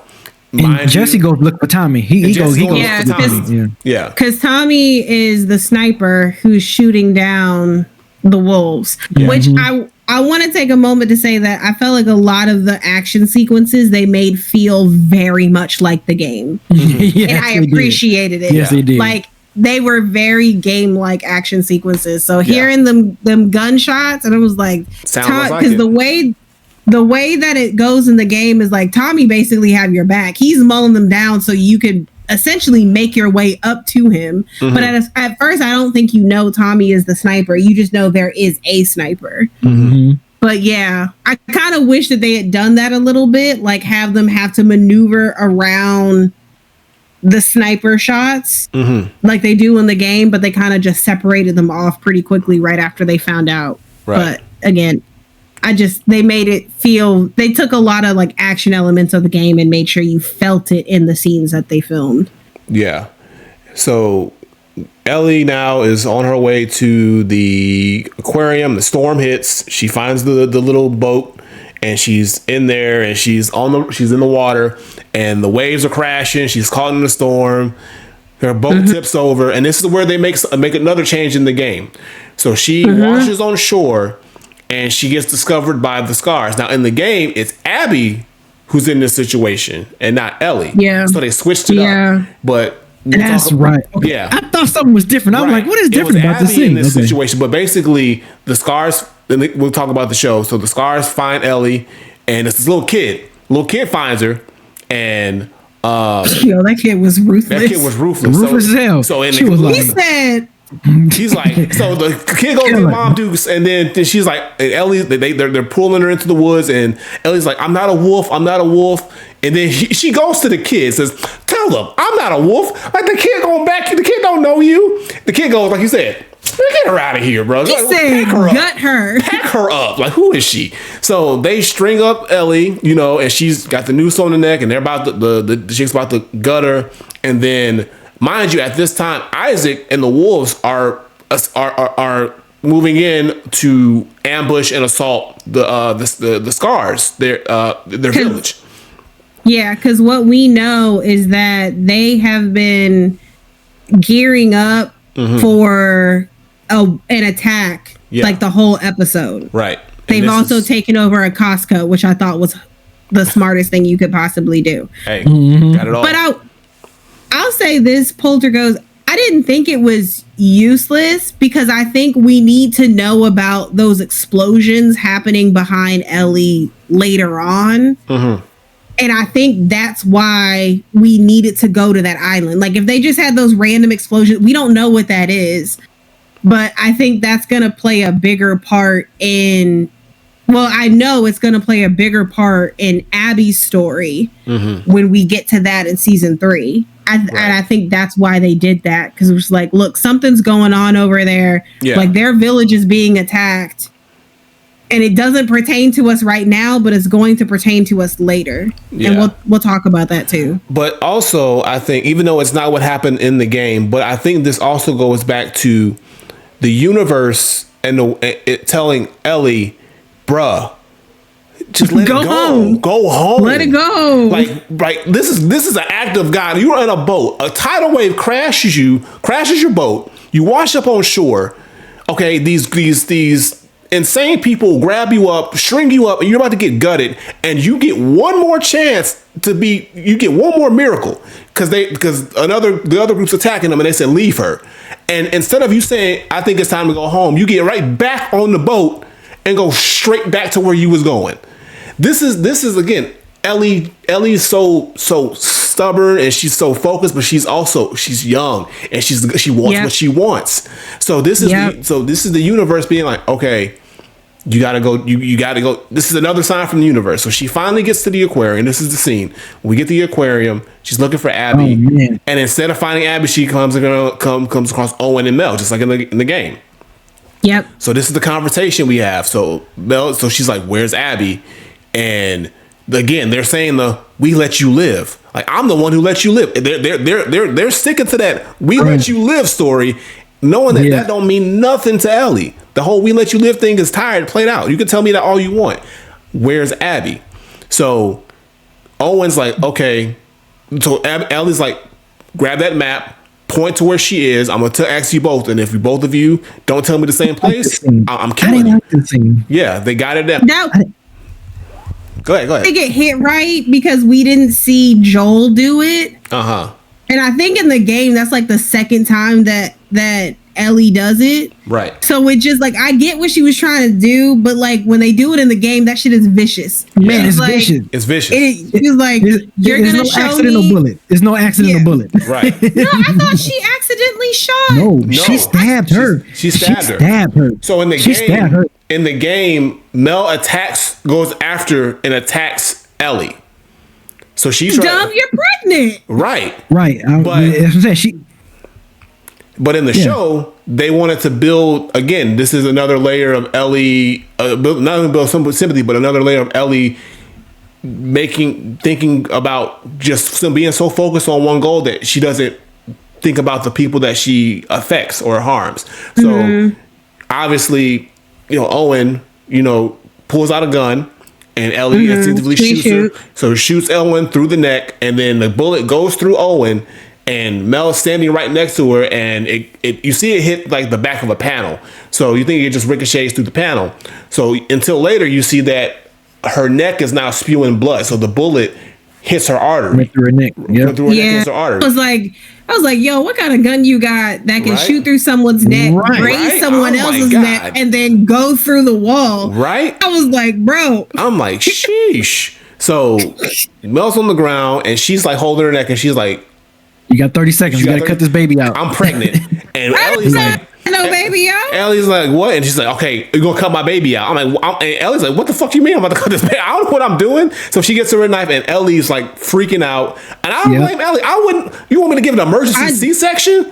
Like, I wouldn't know how to give an emergency C-section. I'm like, look. I mean, we also have to take into consideration, like, this is an apocalypse. They don't have health class. Nobody knows what a C-section is. Exactly. Because she said a T-word to her. She was like something about Trevor. She was like, "What's the Trevor?" Like, what is that? Talking about? Unless you have literally been raised to be one of the doctors, you don't know shit. That's why Dina didn't know. Dina and Ellie had no idea that pregnancy tests existed. Yeah. Right. Like when you think back at it, and she was like, yeah, so I peed on this thing. She was like, you peed on it? Yeah. He was like, that's what the instructions said. I was like, well, damn, like, why would y'all ever need a pregnancy test? Right. Like, you wouldn't know that's how you take those. So I'm just like, she knows even less. Right. So obviously, I mean, Ellie didn't do it because she doesn't know what she's doing, and she's just freaked out. And she's like, damn, like, I didn't mean for someone who's I didn't mean to kill an innocent person, because of this. And I think this is where Ellie now has the realization, I think I went too far. I think this has gone on too far. You know, my vengeance has blinded me to the point where now I've killed 2 people and a babe and an unborn child in my quest for vengeance for this one person. And I still haven't found her. I still haven't found this person. Like, when is it going to be enough? Like, I've already lost, you know, so many people. I've already lost, like, and it's like, again, she's having that realization. So this is when Jesse and Tommy show up, and they see what happened. They grab Ellie up and they take her back, and they go back to the theater. They go back to the theater, and then we get into the scene, just like in the game. And then we get into the scene where we have Ellie and Jesse inside the theater having their conversation or having their sort of resolution with each other. And this is also where understanding. They have their understanding. They have their understanding, but it's also where Jesse tells Ellie, "I voted no. I said no to all this. I said no to your revenge. I didn't want to do this, you know. But I also know that." Given the situation, you'll go to the end of the earth, or you'll go to scorched earth to protect me or save me. So I'm willing to do the same. I'm going to do the same thing. So that was nice. They have their understanding. He's like, I don't agree. I don't agree with what we're out here doing, and but I understand, and I'm willing to do what I can to, you know, do what I can while we're in this situation. So they had, and again, shot for shot. For shot, moment for moment, and then guess who shows up? I'm dreading it. Guess you heard the commotion. You heard the commotion in the lobby. And you're like, and they running up the alley, the hallway, the aisleway. Opens that door. Pow! Bam! And I will say what you want about Caitlin Danvers. She looked badass in the jacket and the braid and the rain. She did. She commanded that scene. You're right. The Buffy, Majestic. The Buffiness didn't matter at that scene. I didn't care about her. I felt her presence. She was working it. It was the wet from the rain, the braid, the jacket, all of it. I said, she said the same thing. Said the same thing Owen and Mel said. We let you live. I let you live, and you wasted it. I was like, cut to black. Boom. Cut to black. She pulled the trigger, went to black. We like, oh snap. Like, man. And I'm sitting there like, this can't end right here. Like, y'all can't end it like this. Right. So then, like I mentioned earlier, how this episode started day 3 in Seattle. Now it says it shows the scene where Abby wake up. Manny wakes up Abby, say, hey, yo, you know, come on out, whatever. And then we see the whole day in Seattle where the Seattle Seahawks play football. I forgot the name of the stadium that they play football at. I think it's that either there or where the Seattle Mariners play at. But anyway, it's a sports stadium, and then you see Abby walk up and overlook the whole camp, and then it says day 1 Seattle. I'm like, oh man, they going that. I was like, wow. I said, so season 3, we getting the whole Abby. We're getting Abby's. We're gonna get Abby's story from day 1 up to that point. So I think at the same time, like the way that I ended up like playing it or thinking about it was, as I'm playing through the days as Abby, I know we have to get to day 3, and I know we have to end up in that theater. So it ends up building up like an anticipation, because yes, we're finding out what Abby has been doing for the 3 days that Ellie has been hunting for her. But it's like, yo, I gotta get to day 3. I gotta get to day 3. Yes. Because now we're gonna see in season 3 everything, like I said, but we're gonna see the moment where she discovers Owen and Nora. But also, we're gonna also, this is where we're gonna really see those relationships and everything that's been happening. But you're gonna see those relationships that how much they mean to Abby. So when she sees these things happen, it justifies her anger and her rage. The same way that Majestic said, it justifies Ellie's anger and rage. Like, you took all this away from me. Exactly. Now you about to see what's taken away from man. So that's why I'm like, I don't understand why people don't like the second game. I don't understand why people don't like the second game when that shit came out. That shit is amazing. You don't really think about it. Like, you play the game forces you to think about it. That's the thing. Yes. You go on this whole thing. And okay, while we were talking, I was watching like what happened in the game because clearly I had forgotten. And I genuinely think that they're building a different Ellie because the Ellie in the game was mad. She was big mad. She said, I'm killing everyone associated with you. I don't care. And this Ellie is still young enough that she is not a seasoned killer. She cares about killing.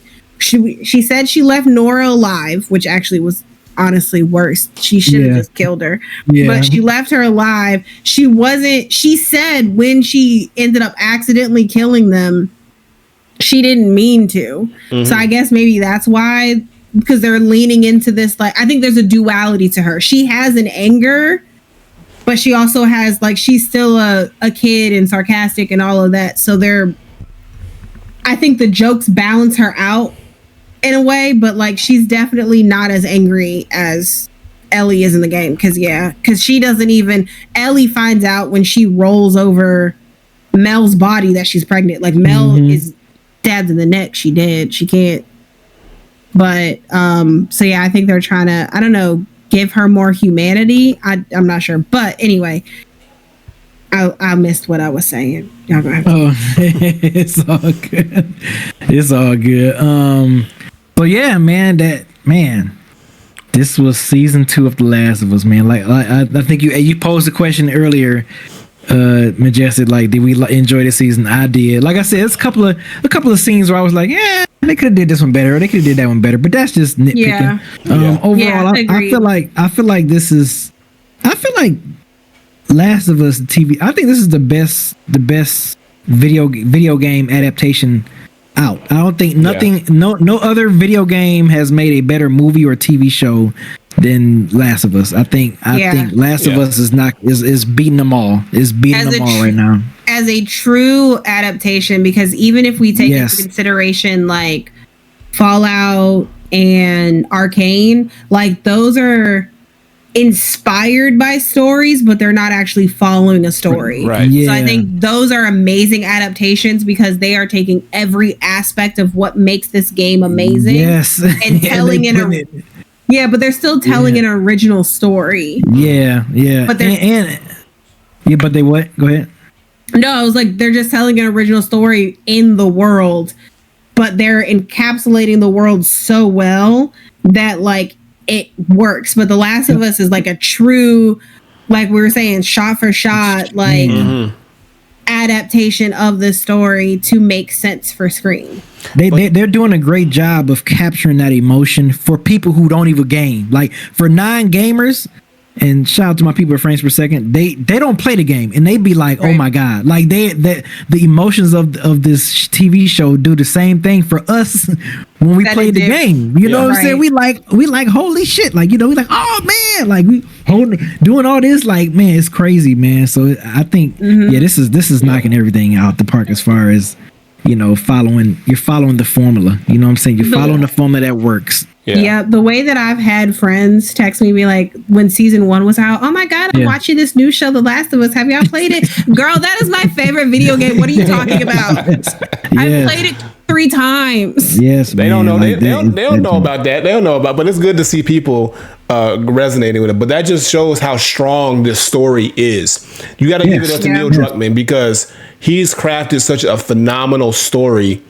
that it's easy to translate this to a show like this because the source material is so strong and the characters are so well developed and the stories are so just amazing. It's just like, how could this not be good? I mean, it's so the fact that you can get so emotionally invested on the video game side of things, because like when you and all you doing, like I said, is just shot for shot taking it over while adding some new elements here and there. But if you can connect that strongly on a video game, it's super easy to do that, especially if you're just moving it over to another medium, because it's still very realistic. It's not like you got space monsters or something like that. These are just real people in a post-apocalyptic world making these decisions that anybody in our shoes, if we were in this situation, if this was real life, we would have to make these same choices and decisions. and we would have to battle with these same things. So it's easy to connect with these characters because you have to look at yourself like, in this situation, would I do this? Or I would want to get revenge if you killed my father figure or this and that, or how would I feel, or how would I deal with these scenarios? So it's easy to connect. So that's why I love The Last of Us so much, but also that's why I'm so happy that they're doing so well with this show, and they're pacing it well. They're telling the stories the right way. They're not trying to, they're not veering off the path too far. And when they do veer off the path, they make it make sense. They tie it in to the point where it makes perfect sense to the bigger scheme of the story. So, I mean, look, I'm cool. They got it. I feel like they would have to, you'd actually have to try hard to ruin the story. Like if you just fall and bringing up Uncharted is funny because I think people have tried to do too much with video game adaptations, and that's why they're bad. Like if you just made an Uncharted movie and just based it off of the first game, it would be great. But because you want to take this element from the first game and this element from the third game and this element from the second game, and you want to muddle all of these stories together when they're their own individual stories, now it's shit. I felt the same way about when they redid Tomb Raider and then they tried to do a movie. They took like the mission of the first one, but they tried to take like the emotion and like her dad from the second one. I was like, just do the first game and this would have been great. Or and I know me and Granddaddy said this a lot too, do a series. I mean, a series is always going to be better. Don't try to flush everything into a 2-hour movie. Like, do a series. You can be able to flush the right storylines and the proper storylines to match the video games if you do a series. If you have real quick, Jackson, if you have a reality-based game, do a series. Do not. This works for Sonic and Mario and the fantasy world games because you can craft a 2-hour story out of that because there's no real hard story to tie, so you can play with that. This type of stuff, these types of stories, you need time. You need time, and you need to be able to flesh out this story. It does it a disservice. That's why Uncharted didn't do well. If they would have did what they're doing with Last of Us, if they would have did this with Uncharted, they would be 2 for 2. Because Uncharted has so much great character and story to it. Just that first game, those first 2 games, oh my God.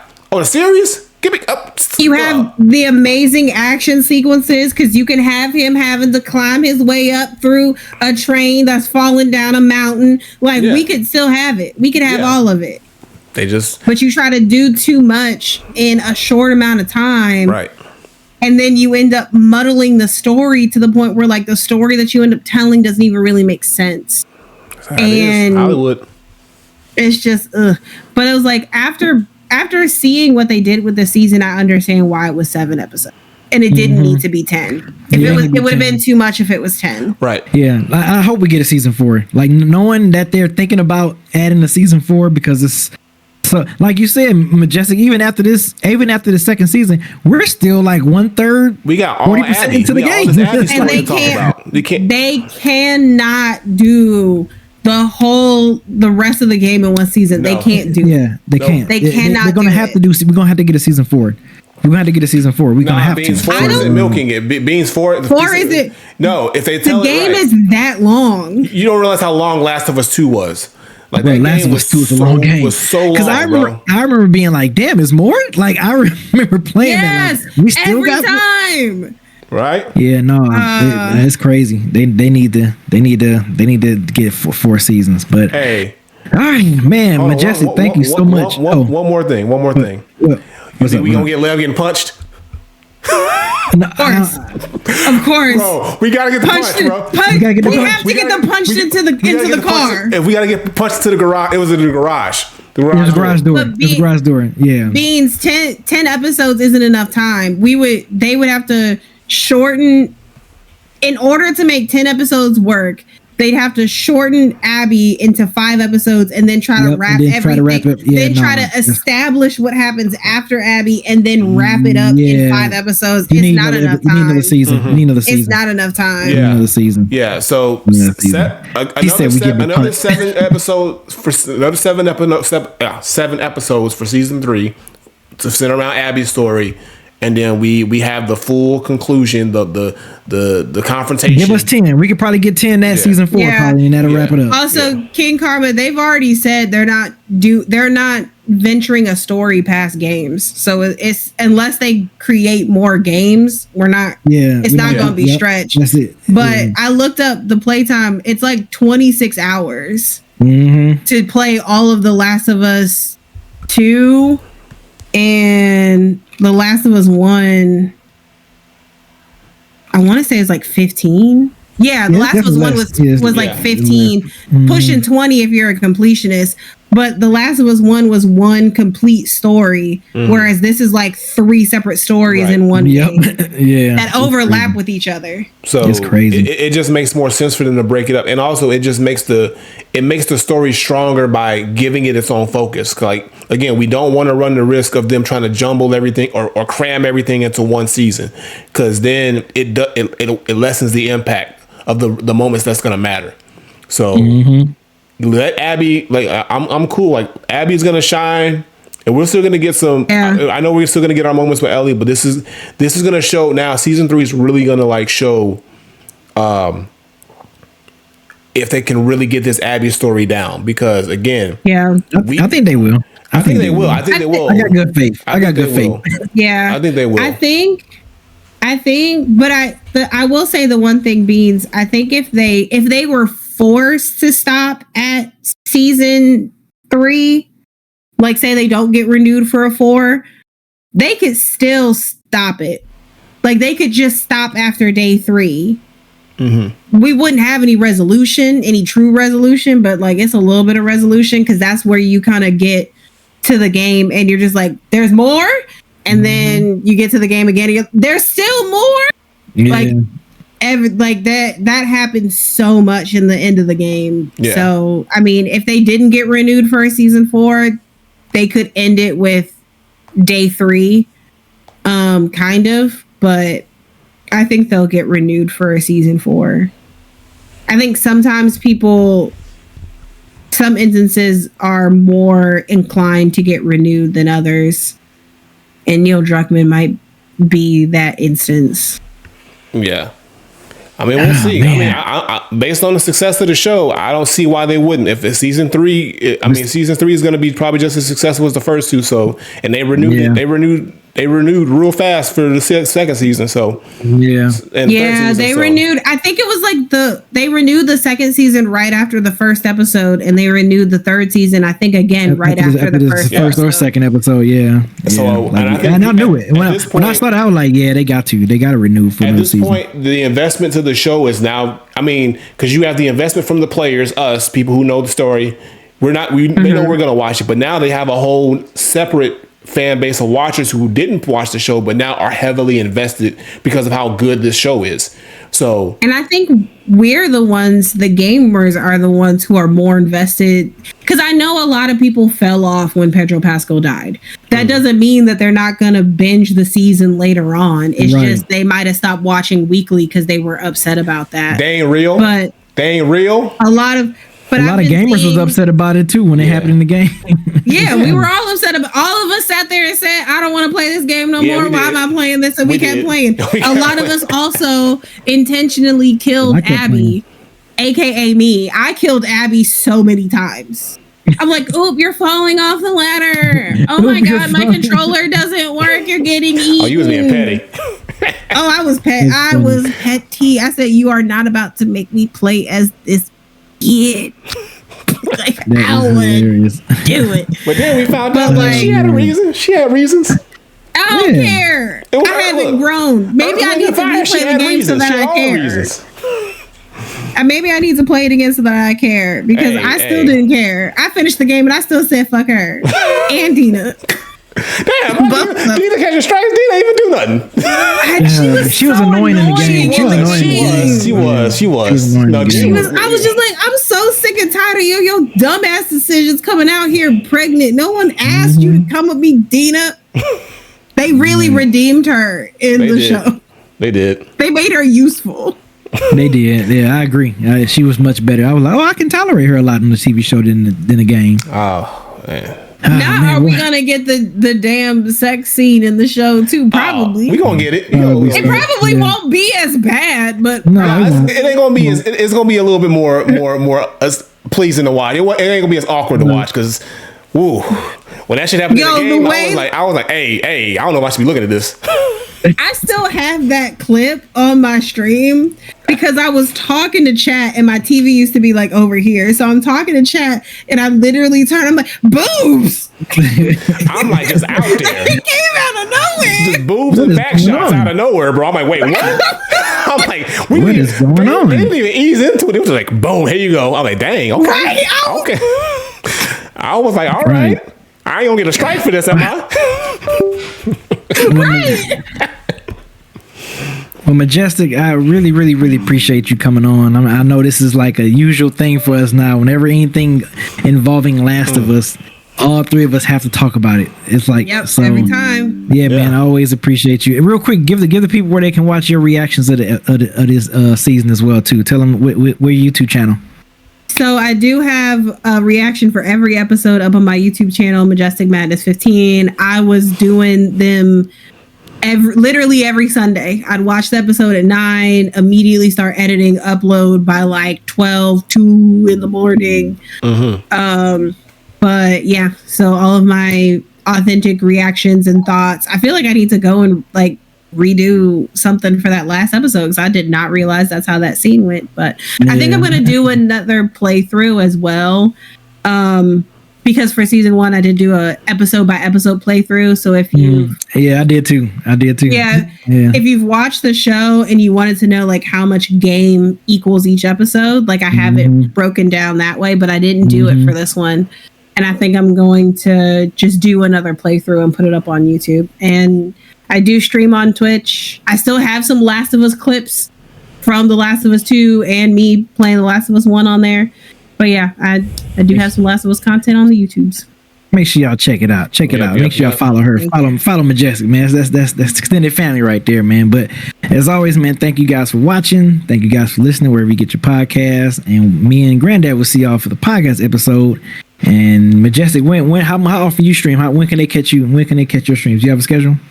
No, I've been on life. I've been on like an unofficial hiatus, but I'm coming back though. So just follow and turn that follow her, and when she come back, you gonna know that. You gonna know that, right? Exactly. Yeah. That's what's up. All right, y'all. Thank you, Majestic. That'll do it for the Last of Us season 2 review, and that'll do it for us. So we'll see y'all next time. Peace. Peace out, y'all.